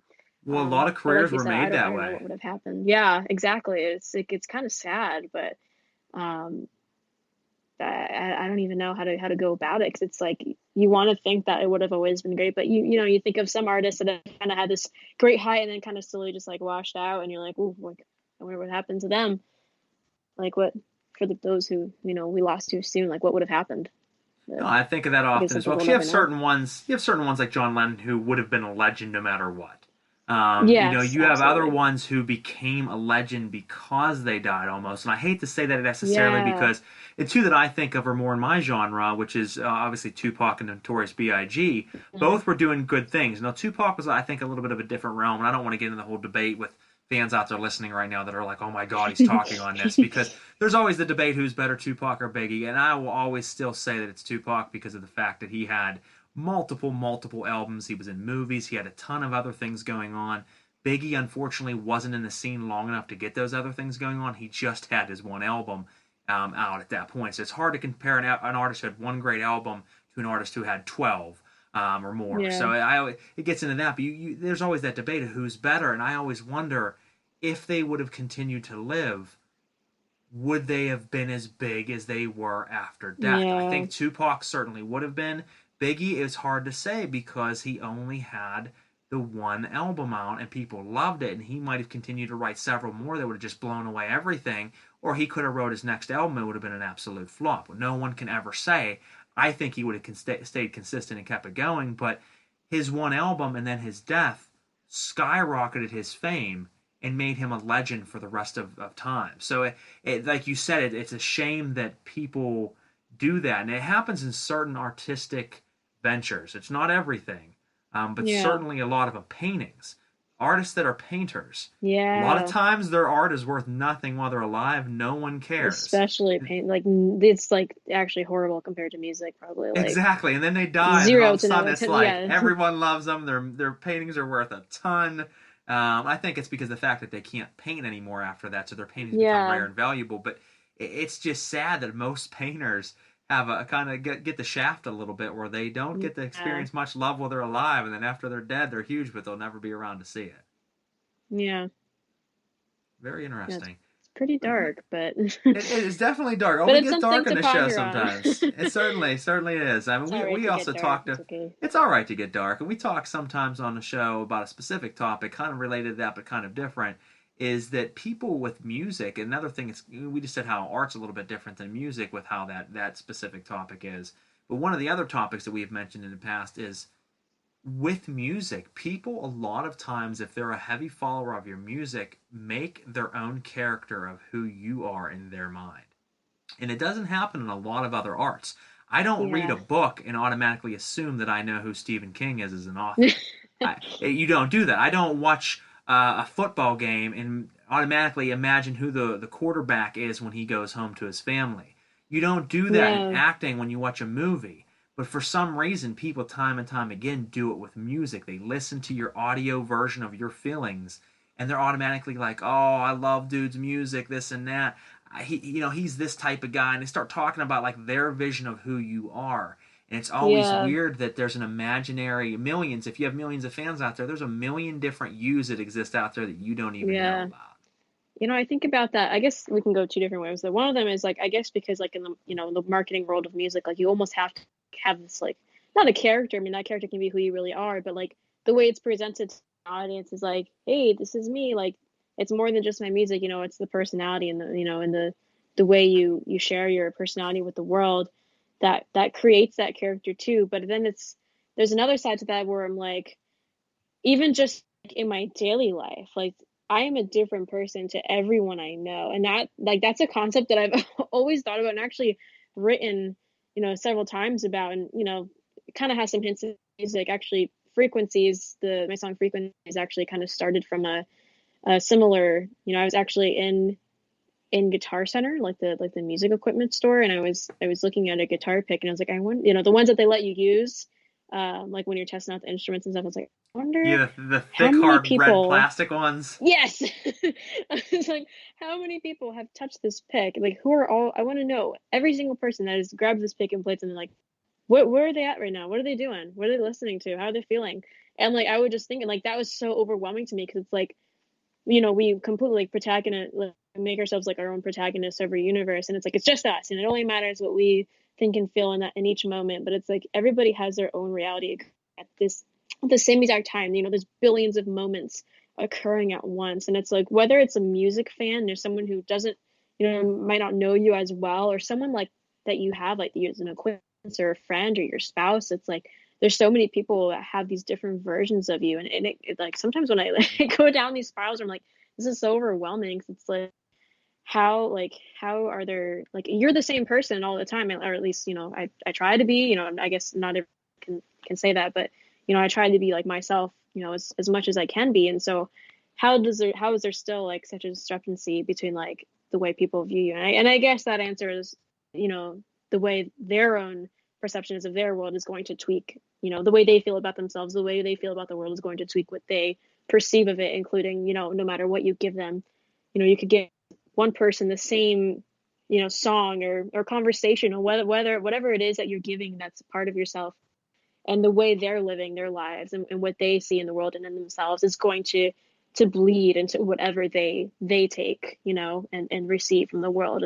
And so to me, that's like, I guess where it comes from is like each person is going through something and living through something, and that is going to create a mirror of like the way they see the world. And so whether it's your music or your personality, it's always going to shift depending on the person. And I find that so interesting and sometimes damn overwhelming. So I'm like, wow, there's like, you can completely spiral downward with that concept. I could drive myself crazy with it, honestly. Trust me, it's good to dive into those concepts and be philosophical sometimes. And I like to think about different philosophies and things. And that gets into my other show that I have. I also run a radio show about the paranormal, which is everything from aliens to ghosts to cryptids and to, cognitive dreaming and just a lot of philosophies and things that are deep. It's heavily based on metaphysics and energies and deep thought processes and patterns and things. It dives into things like you were just saying. I mean, there's so many different versions of ourself,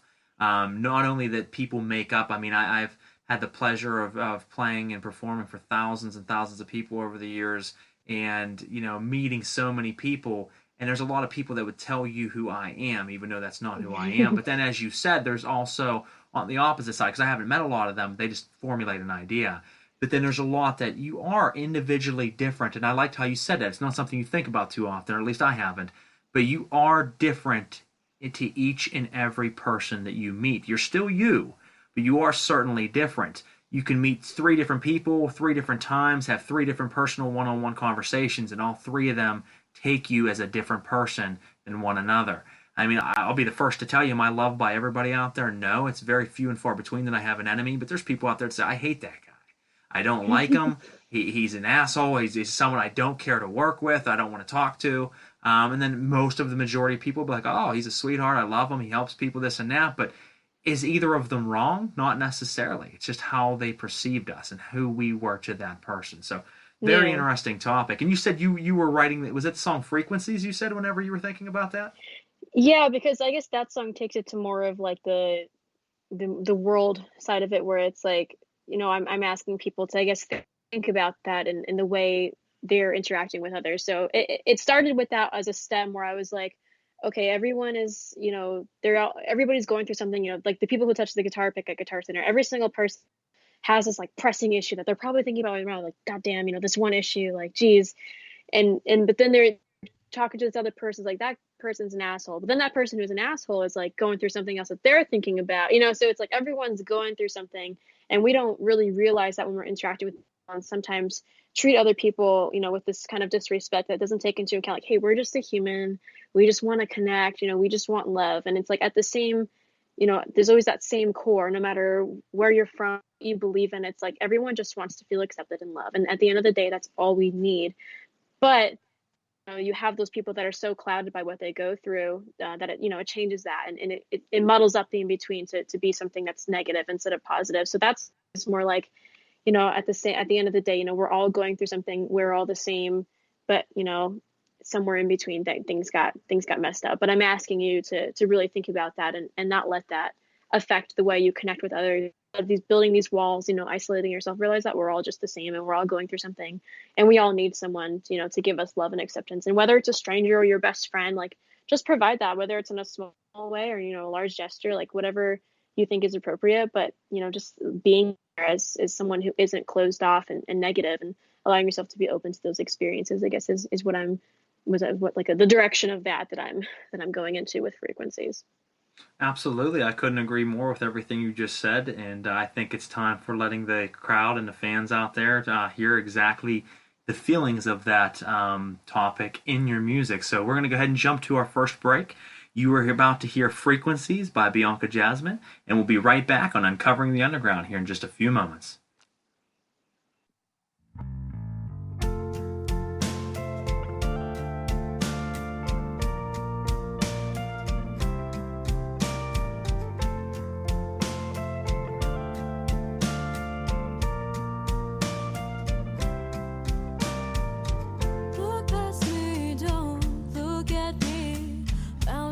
Set stricter than a prison.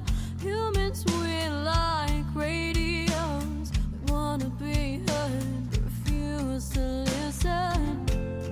Desperate to connect.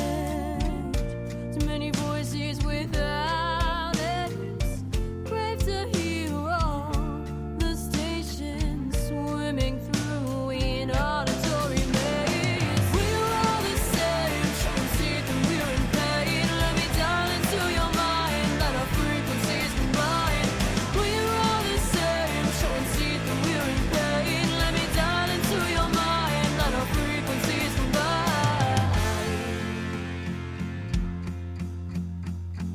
Living becomes clockwork. We're barely getting by. We've forgotten how to love. I look into each other's eyes. Memories in time exchange for a wage. We're driving us can't sleep in a haze. We're all the same, showing teeth and we're in pain. Let me dial into your mind, let our frequencies combine. We're all the same, showing teeth and we're in pain. Let me dial into your mind, let our frequencies combine. Frequencies combine. Frequencies combine. Frequencies combine. Frequencies combine.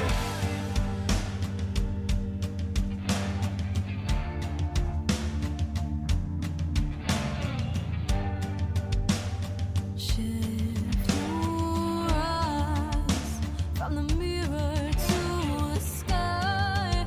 Listen to the stations of our lives. Let our frequencies combine.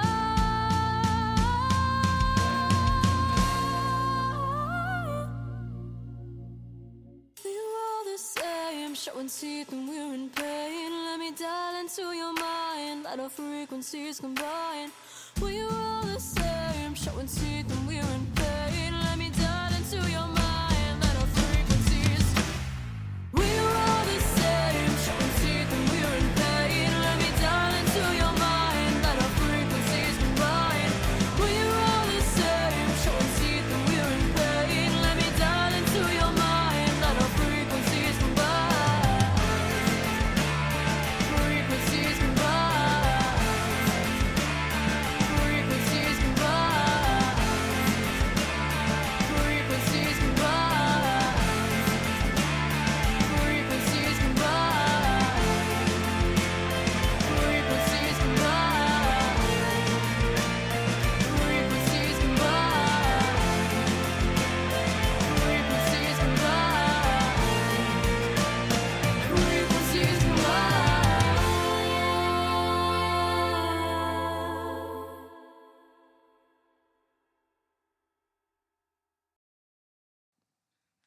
And we are back, ladies and gentlemen, on Uncovering the Underground radio podcast show. I am your host, Skippy Ickham of Brutal Business Entertainment, and that wonderful song you heard right there was Frequencies by Bianca Jazmine. We have her on the show tonight. We have been interviewing her for the last hour and getting to know her behind the scenes as a person, as an artist, and we still got about a half an hour more of that. So if you missed the show, don't stress it. We can always, have you play that again. The great thing with our show is you can listen to it on not only live, you can download it or stream it after the fact, as I mentioned earlier, not only through Spreaker, which is our hosting company we host through, but on any other platform out there media-wise that allows for podcasts, such as Spotify, Apple Music, iTunes, iHeartRadio, CastBox, and so many more. So make sure you click that share button, and if you are liking what you're hearing tonight, please add their page on Facebook. Look up Bianca Jazmine. That's Bianca. Last name Jazmine, Jazmine. And you can give them a like and a follow. Share them to your friends. Send out invites. Buy their music. And just support them as a group. They're doing great things. And they will be doing a lot more great things coming up. We'll be listening to another song here shortly from them and getting to find out what that song's about. But before we do that, we do want to jump back into the interview. We had a heavy philosophical conversation prior to that song that led into that specific song, which was a great interlude into it, or a great segue. So I'm glad that we were able to do that, and hopefully you guys out there enjoyed the song as much as I did. So kudos to you, Bianca, as I said, on a great song. Thank you. It was a lot of fun to write and a lot of fun to record. That was actually all the other songs were recorded out in LA, but that one specifically was done locally with someone named George Moody. He did a really great job with the track. And, I was sad I didn't get enough time in LA, but ended up, those blessings in disguise that, because I ran out of time, I couldn't record the fourth one out there. I came back and was able to do it here with him. And, he was really cool. I really enjoyed working with George. Absolutely. It's great to come across good people that you connect with and can work with, from an engineering standpoint, from a sound engineer standpoint, like I said. Different people, no matter who you work with, you could go to 5 different studios with your song and know how you want to lay it down, and it would come out 5 completely different ways. And that's the great thing about studios and sound engineers is they're the unsung heroes that everyone listens to an album and says, oh God, I love that song, I love that artist. But we don't ever sit down and think of, I wonder who the engineer was behind that. I wonder who the producer was behind it. Some people do, don't get me wrong. Obviously, there are people that look for that, or engineers and producers would never be famous. But, it's few and far between. We look at an artist, we listen to their music, but we don't think about the people behind the scenes that made that music happen. Yeah, definitely not a mainstream interest, like the way you see, like, big name artists and, everyone knows about them, even if, they're not a fan. But, those are definitely, like, definitely the people behind the curtain that are really move things and make them happen, because I feel like unless you're really in the scene and you do music, you usually don't have a lot of knowledge about producers to begin with. But I want to circle back to one thing you mentioned about how if you go to a studio and every time you go there you get a different song, and I giggled at that because it actually happened to me firsthand when I first started, and it was way back when I first started. I was having some trouble, I guess, like really finding my sound. Like I talked about in the beginning of the show, my identity wasn't really super solid. I was really worried about like what I should be sounding like. I wasn't really at the point like where I had that breakthrough. I was like, okay, I know what I want, and I want to be me. And before I realized that, I was heavily depending on the opinions of producers that told me they knew it was best. And so I kind of made a runaround with some of my beginning songs, and it's certainly true when you say like I took the same song, and what you hear now, when I did the final versions, in LA with, that is released on the EP, and I did make some merry-go-rounds with other producers with some of those tracks to really get the sound I wanted, and so I definitely relate firsthand to that. I've had Hero Voices. It came out to be like a pop rock song, but like there was a phase where it was like this kind of loungy, jazzy thing, and then there was so all my songs had these different phases. So it's just kind of funny to think about like how much, if you let them, they can really change a song completely if you're not vocal enough about it. They can, and I mean, we're going to hear the song that you just mentioned, Hear Our Voices, here in a short little bit. So if you are listening out there and you're curious to hear how that song could have came out different ways. You will certainly get to hear that here shortly.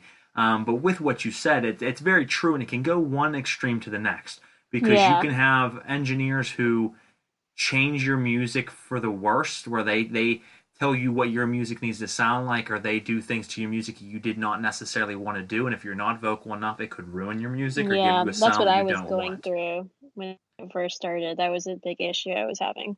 And that's a very hard thing as a new artist. Engineers and producers will try to do that, and I hate to say it, but a lot of times as a woman in the industry, that can happen a lot more than it can for a man. Yeah, especially being a young woman.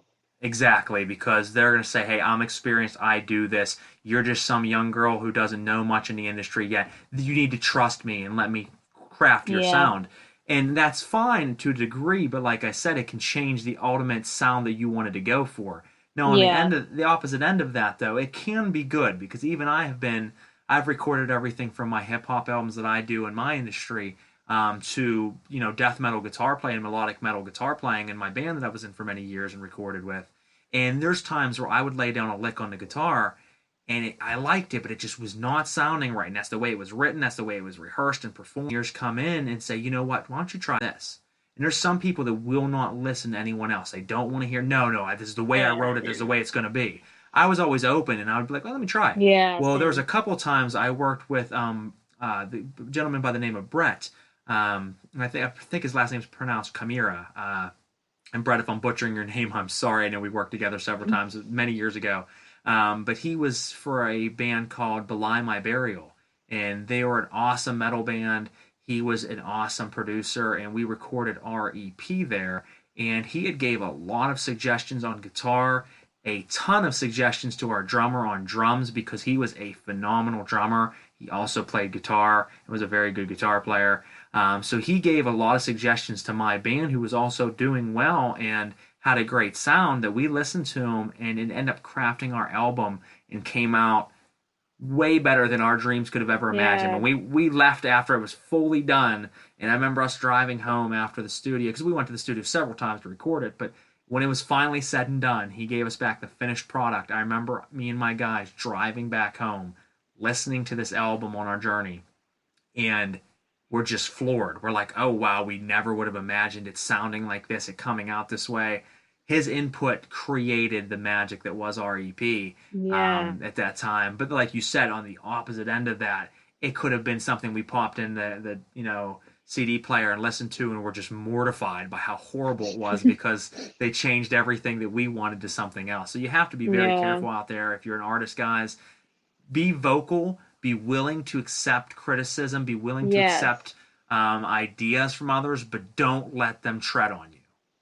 Yeah, it's definitely finding a healthy balance, because I'm a really cooperative person. I love working with other people and exchanging ideas. So it's like, definitely being open to criticism. Like, luckily, I'm not the type of person who shuts down or, gets offended, where I'm able to work in those settings without having an issue. Because I know some people, they just don't want you to comment on their work. And it's not, it's going to be hard to work with other people if you are really closed off to new ideas. But on the other hand, like you said, I caught the flip side of that, where I wasn't really sure / able to vocalize, what I wanted, and being so uncertain, having the confidence to stand up for myself in the beginning, really that, I was able to have my music, kind of take a turn for probably not what I wanted at all from the beginning, but, I just kind of went with it and trusted the whole, I know what I'm doing, I'm an experienced, it doesn't really matter how much experience you have, it's still a cooperation and, a collaboration where you have to, be vocal and understand that, times I would say something, but it would just be completely bulldozed over. Well, no, it's, it's not the way it is. But at the end of the day, it's still your own music. And, it's, I would say that as far as having a healthy collaboration goes, at the end of the day, you still hired them and they're still working for you. And, you have to have your ideas be respected too. And so if they're just completely walking all over everything you say because they know best, it's a completely unhealthy collaboration. And it's the best collaborations are those where you can just bounce ideas off of each other. Yeah, sometimes one doesn't stick, but when things start coming together and it's vibing really well, that's the kind of collaborations that I love. And that's circling back to the beginning with working with a band instead of being alone. That's something I've really enjoyed. That's being able to songwrite in a group and, kind of throw my ideas to a group of people and have them come back and say, well, what if we did that and added that part? It's like everything comes together. So like collaboration, one of the most beautiful things in music that can create so much more than what, you originally envisioned. But like I said before, it has to be like a healthy line between like what you're saying and what they're saying, and, the relationship of, well, is it being respected? Is, healthy criticism being exchanged, and not just, shutting each other down, I feel like is really important things to think about. It is, because I mean, if you hire a musician or you hire a fill-in band, they're not going to really give you much suggestion. You're going to give them the music. They're going to play the music to a T the exact way you handed it, Yes. whether it's good or it's bad. They're playing it exactly what they're given because they are a paid musician to do so. Whereas a band is going to give input, and they're going to say, well, we are a band together, so I don't want to just play what Bianca wants. I want to add my flair to it. I want to give suggestions to her. I want her to give suggestions to me. It makes that unity, and it makes a more well-rounded sound rather than just handing sheet music to someone and saying, play that. They're going to do they're going to do that, and they're going to do it great, but they're going to do it exactly that. And sometimes that can cause harm. Yeah, spices things up. So like Hear me, give that, it that one we were second. talking about. We lost you for a quick second. That damn storm coming through here is messing me off tonight. There you are. You're back. I could hear you and you could hear me, but they couldn't hear you for a second. So just jump back a couple seconds on that last statement. Oh, sure. So what I was saying was, with as far as songwriting, yes, it's been really cool to have my ideas thrown out there. But even like with the originals that I've already released and, or written at least, because all the stuff was already written, before I had released it with the band.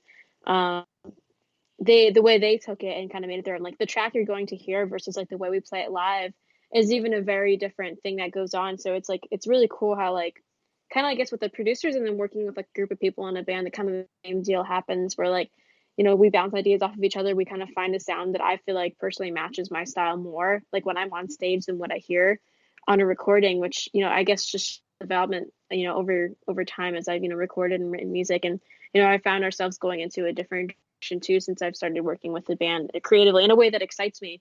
Because I feel like it's unlocking this new part of my writing that I haven't really delved into with what I've previously released.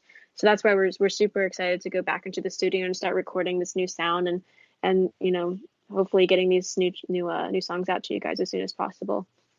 Absolutely, because if you're not willing to try diving to new depths within yourself as an artist and as a person, there's really no point, because we only as humans use 20% of our brain and the other 80 sits dormant.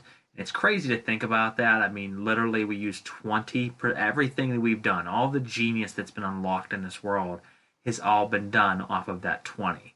So what the hell is the other 80 doing? So you got to kind of tap into that other 80 from time to time and say, what, I do things this way, I like things this way, but what happens if I dig deep and pull out a different sound, different ideas to try to make my sound different, and ultimately that makes you unique, that makes you stand out, whether it's just you as a solo artist, whether it's you as a band. So to have everybody offering things and have them help you become an artist that you weren't before and vice versa makes all you guys uniquely better together. But it also lets you find a piece of yourself that, whether with this band or fast forward 15 years down the road, if you guys aren't a band down anymore and you're doing something completely different, you have been better because of the experience of that. So it's always very important either way. Yeah, to me, it's super important to work with people that really inspire me, and I feel like challenge me, not like in a bad way, but in a way that like inspires me to like think outside the box from like, you kind of fall into this pattern sometimes with writing, like, and I get bored of it and I'm like, well, I want to change things up, and sometimes I bring it to the band like, hey guys, like, what can we do with this? What can we do to make it cooler? And they'll always find a way to jump in and like change it up. So that's one thing I really love about the guys is, they're always coming in and helping me like spice up and offering, these different viewpoints that I would have never thought of, their own backgrounds and their own music tastes that like kind of leak into their own personal, style of writing. And so when you kind of mix it up, you kind of get the best of everyone. And so because of that, like you get something that's like ultimately bigger than yourselves. It's like one of those things where it's like the whole is like more than some of its parts, it's like, that's how I feel like being in a band is as well. It really is, absolutely. I mean, you have to pick up all those different pieces to make a whole, and that's very important to know and to study and learn from. Yeah, now, absolutely. I am looking, okay, I want to switch it up a little bit. This is my segment where I fire some very off the wall, strange things at you, Oh and gosh. and they're not necessarily as in depth answers. You can still give depth to it if you want to, but they're more fun, short, quick answers. And this first one maybe not so much, but I ask this on selective shows, and the last several I've been, and it's kind of an in-depth question, whether related to music or you as a person. So you can answer however you choose to want to answer on this one. But I always ask, what is the one thing that you have done in your life, whether music or personally, that you don't regret doing, but you sure as hell would never do it again? So you look back and say, I'm glad I did it. I don't regret doing it, but there's no possible way that I would ever do it again. And I've gotten some really interesting answers off this in the music realm and personally, and all of them have been pretty good answers as far as relating to that person and life experiences. So if you had to give me an answer on either side of the topic there, what would it be? Oh my gosh, you're killing me here. Okay, let me think about this. So something that I've done that I don't regret, but I sure as hell would not do again. Exactly. So, for instance, and I'll give my buddy SKX, who is a rapper from Youngstown, Ohio. He had given me the answer when he first said it. I was very puzzled. He says, "Drinking and driving," and I said, "Okay, so you're happy you did it and don't regret doing it, but would never do it again." He says, "No," and I'll tell you why. He said, "I got very drunk at a party. I believe if I'm saying it wrong, SKX, I apologize. But he was very drunk at a party and decided to leave the party. He got in the car and he drove. He ended up getting pulled over. He got arrested. He had to be, or he was given classes that he had to go to. And during those classes, he met a mother whose children were taken from her in an accident from a drunk driver. Oh, wow. She talked to them about her experience and how it devastated her life and her family. And it was so life-altering and touching to him that it made an impact to him that he would never drink and drive again. He says, at this point, if I even have a sip of liquor, he says, I will walk, I'll get an Uber, I'll do anything. It literally, he says, for the rest of my life, I will never drink and drive again. He says, I have never since, and I never will again. He says, so I'm glad that I drank that night for the fact that it would allow me to get arrested, to let me meet this woman who would change my life so that I would never do this again. And I thought that was an interesting topic, or an interesting subject, because I'm like, wow, no one would ever think of it like that. Most people would say, damn, when I got arrested, I wish I wouldn't have done that. That sucked. In more of a selfish way, like I wish I wouldn't have been stupid enough to get myself arrested. No, he's saying, I'm glad I did, because it allows me to never do this again and risk other people's lives or myself. So there's all kinds of different answers. I've gotten all kinds of different things that are off the wall like that. And if you can't answer, I understand, because I do put you on the spot a little bit. But if there is something out there, you can feel free to share with us. Well, as far as like, I guess anything I have that's that dramatic, I wouldn't necessarily say I wouldn't do it again.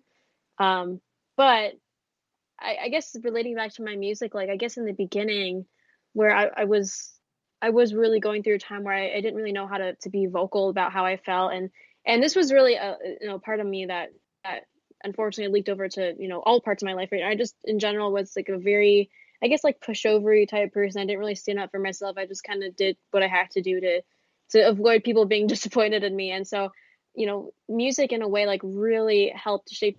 So one of the biggest breakthroughs I had was like, with these, when I was making these songs and I was seeing like what was happening, and just like slamming my head against the wall, like, why can't like something here has to change? And kind of, I guess, gaining the courage and to being able to, I guess, stand up to some of these people and be like, hey, you can't treat me this way. It was tough. I had some falling out with some, people that I, made these huge promises to me, and, were going through this big team I was going to have. But, I just had to walk away from it, because I didn't feel like I was looked at as, a person who was more than just, a young face. Everyone was trying to overshadow my own opinions and how I felt. And so at the time I felt like I was walking away from a real opportunity.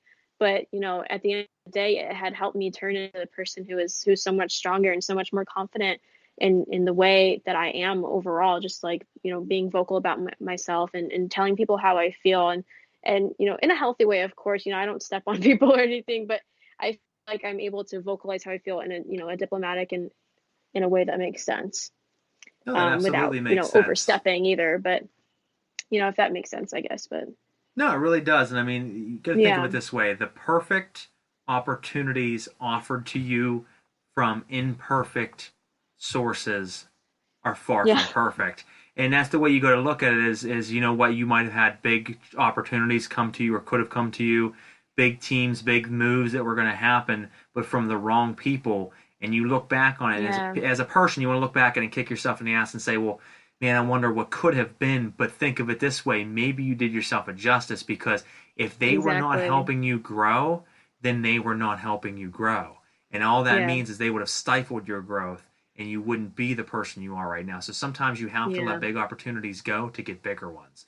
And it was you know definitely like a pivotal point for me. Yeah, it is. And I mean, like you said, it's a good answer because you know, you are not upset that you let yourself kind of be a pushover at that time, because taking them, you know, boot prints, them people treading on you and walking on you, taught you a valuable lesson to never let anybody walk on you again.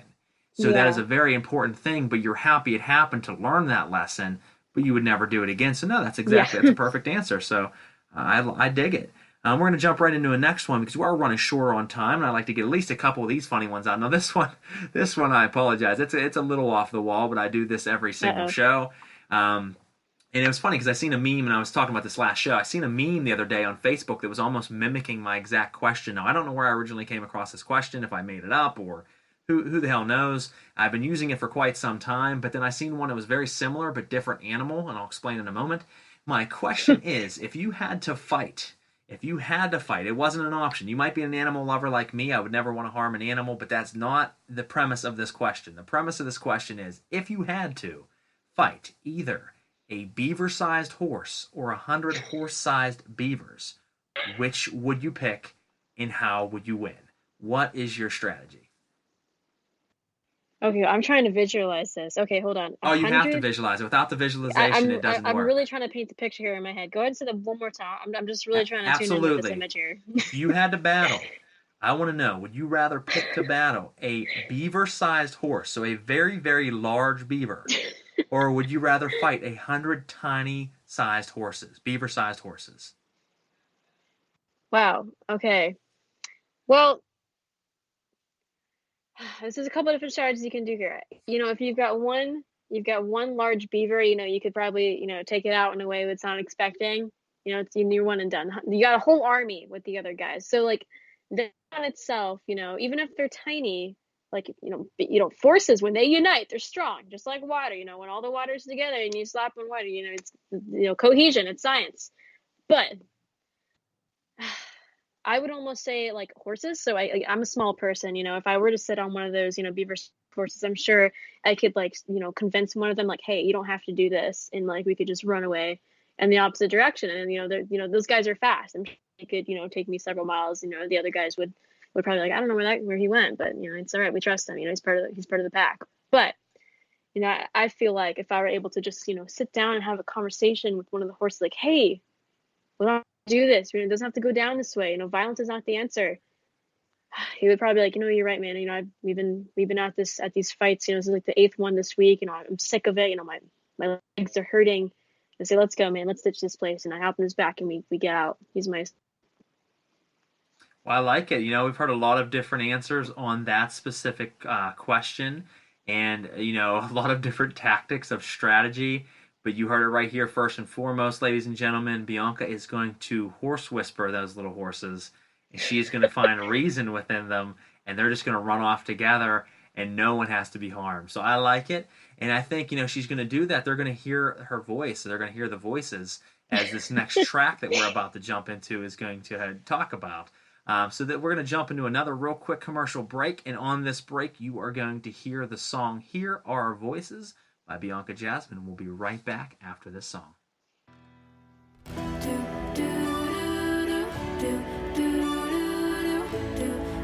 Can you hear our voices? Can you hear our voices? Humankind is losing the war against itself. Every night we're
to break it down. About to break it down. Time for changes now.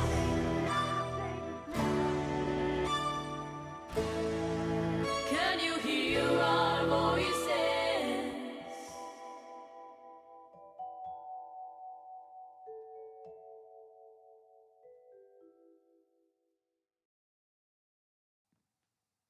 And we're back, guys, on Uncovering the Underground. That song was Hear Our Voices by Bianca Jazmine. We have been interviewing and kicking with her tonight.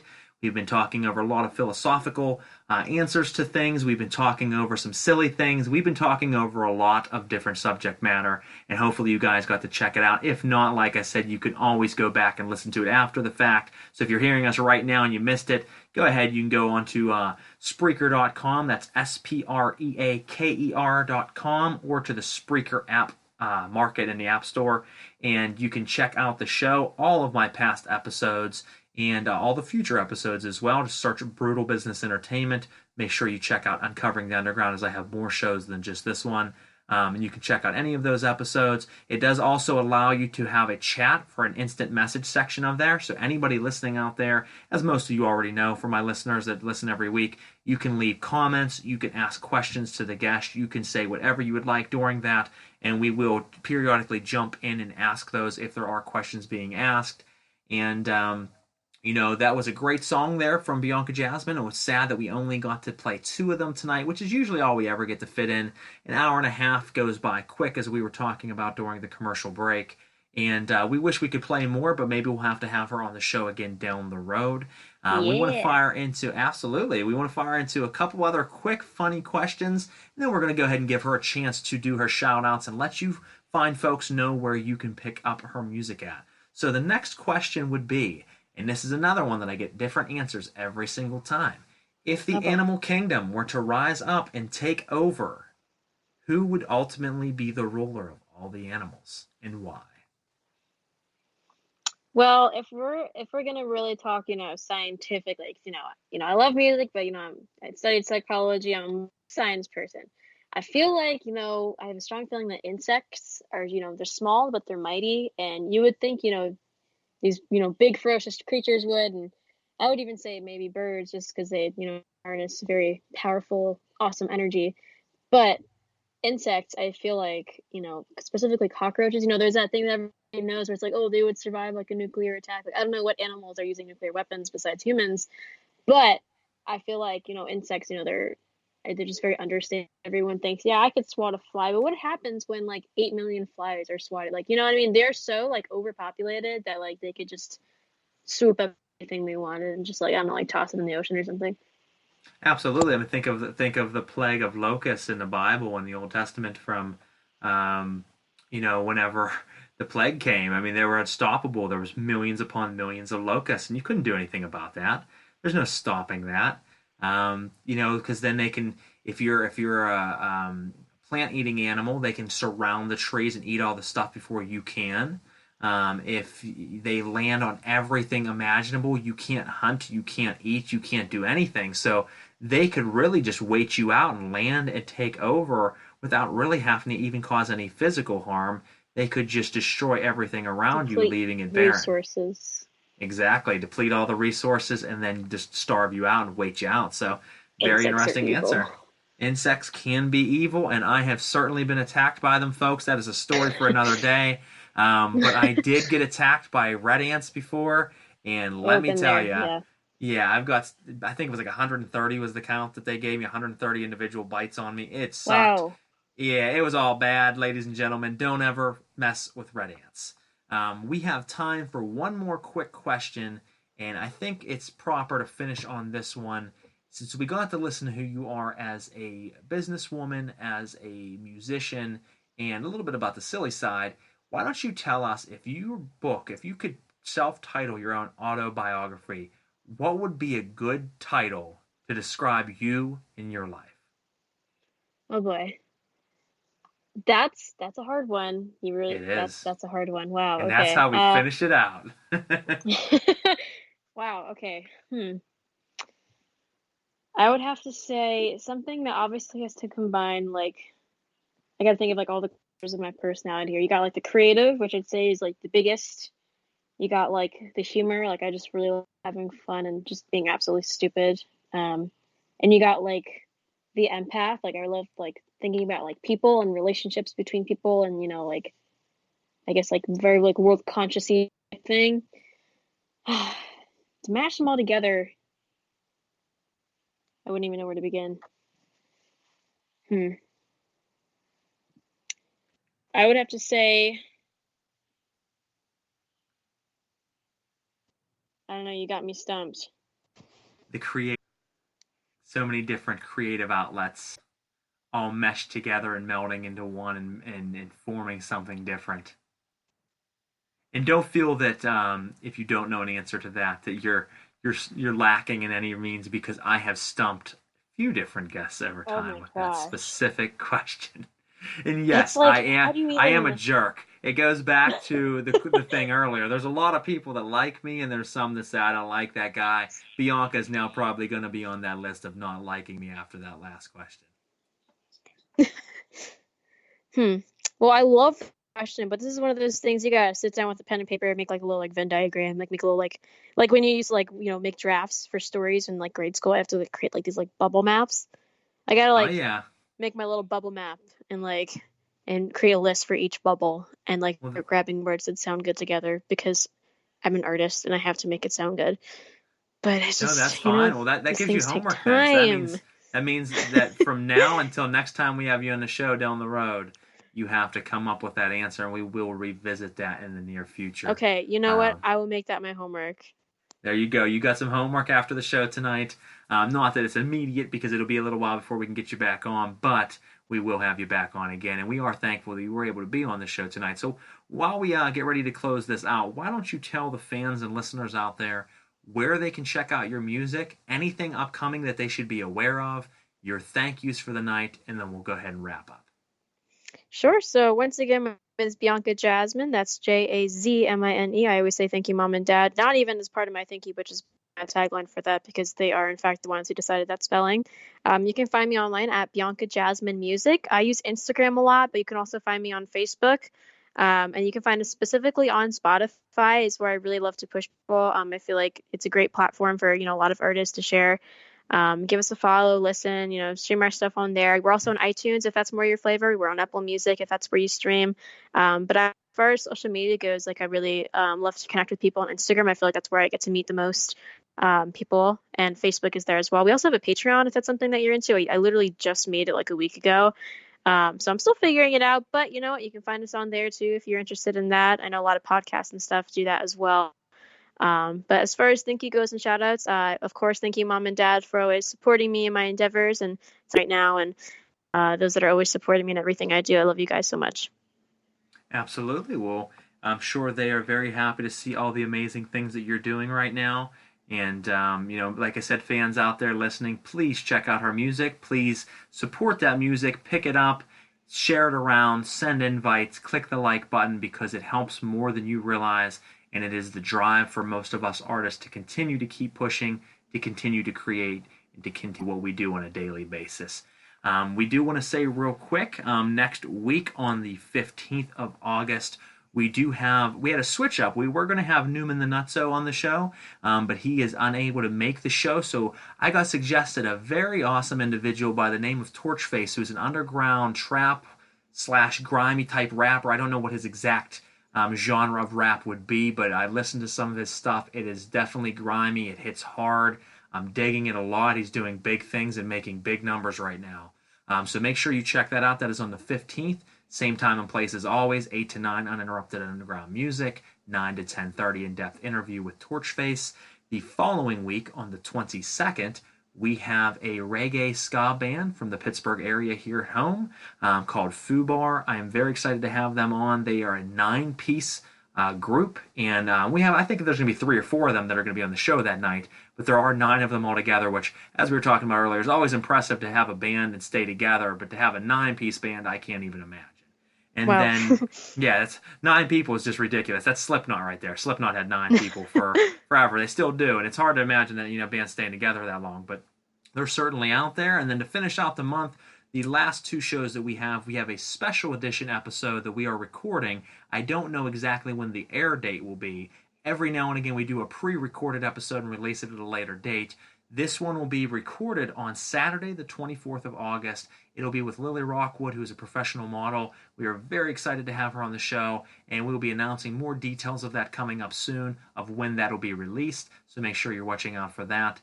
And then lastly, this month on the 29th, we are interviewing Young Hearse, who is also a hip-hop artist. So get a nice mix this month of models, hip-hop artists, rappers, ska bands, and Miss Bianca here herself, which is in the pop rock genre. So we have a lot of great different sounds and entertainers on the show. If you like what you hear and you are new to the show, like I said, please hit the share button. If you are a return listener, thank you so much for your love and support. We are just getting started. We have so much more fun coming for you guys.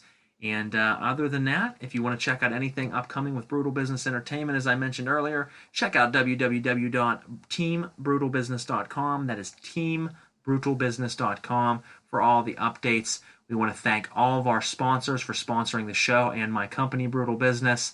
And last but not least, once again, Bianca, thank you very much for being on the show. We enjoyed the show tonight. Thank you so much. It was a lot of fun, and thank you for a very fun interview that really covered, I feel like, a lot of different parts of my personality, from like the serious, really musical business side to, philosophical to just absolutely stupid in the best way possible. I feel like that was a good combination of everything. So thank you so much for providing like a really amazing experience. We really appreciate it. That's what we try to do here on Uncovering the Underground. We want to give you guys something fun and different, and that is what we'll continue to do. So if you like it, like I said, tune in next week, and we'll be giving you more of the same fun. We'll catch you next time, guys, on Uncovering the Underground. And everybody have a great night.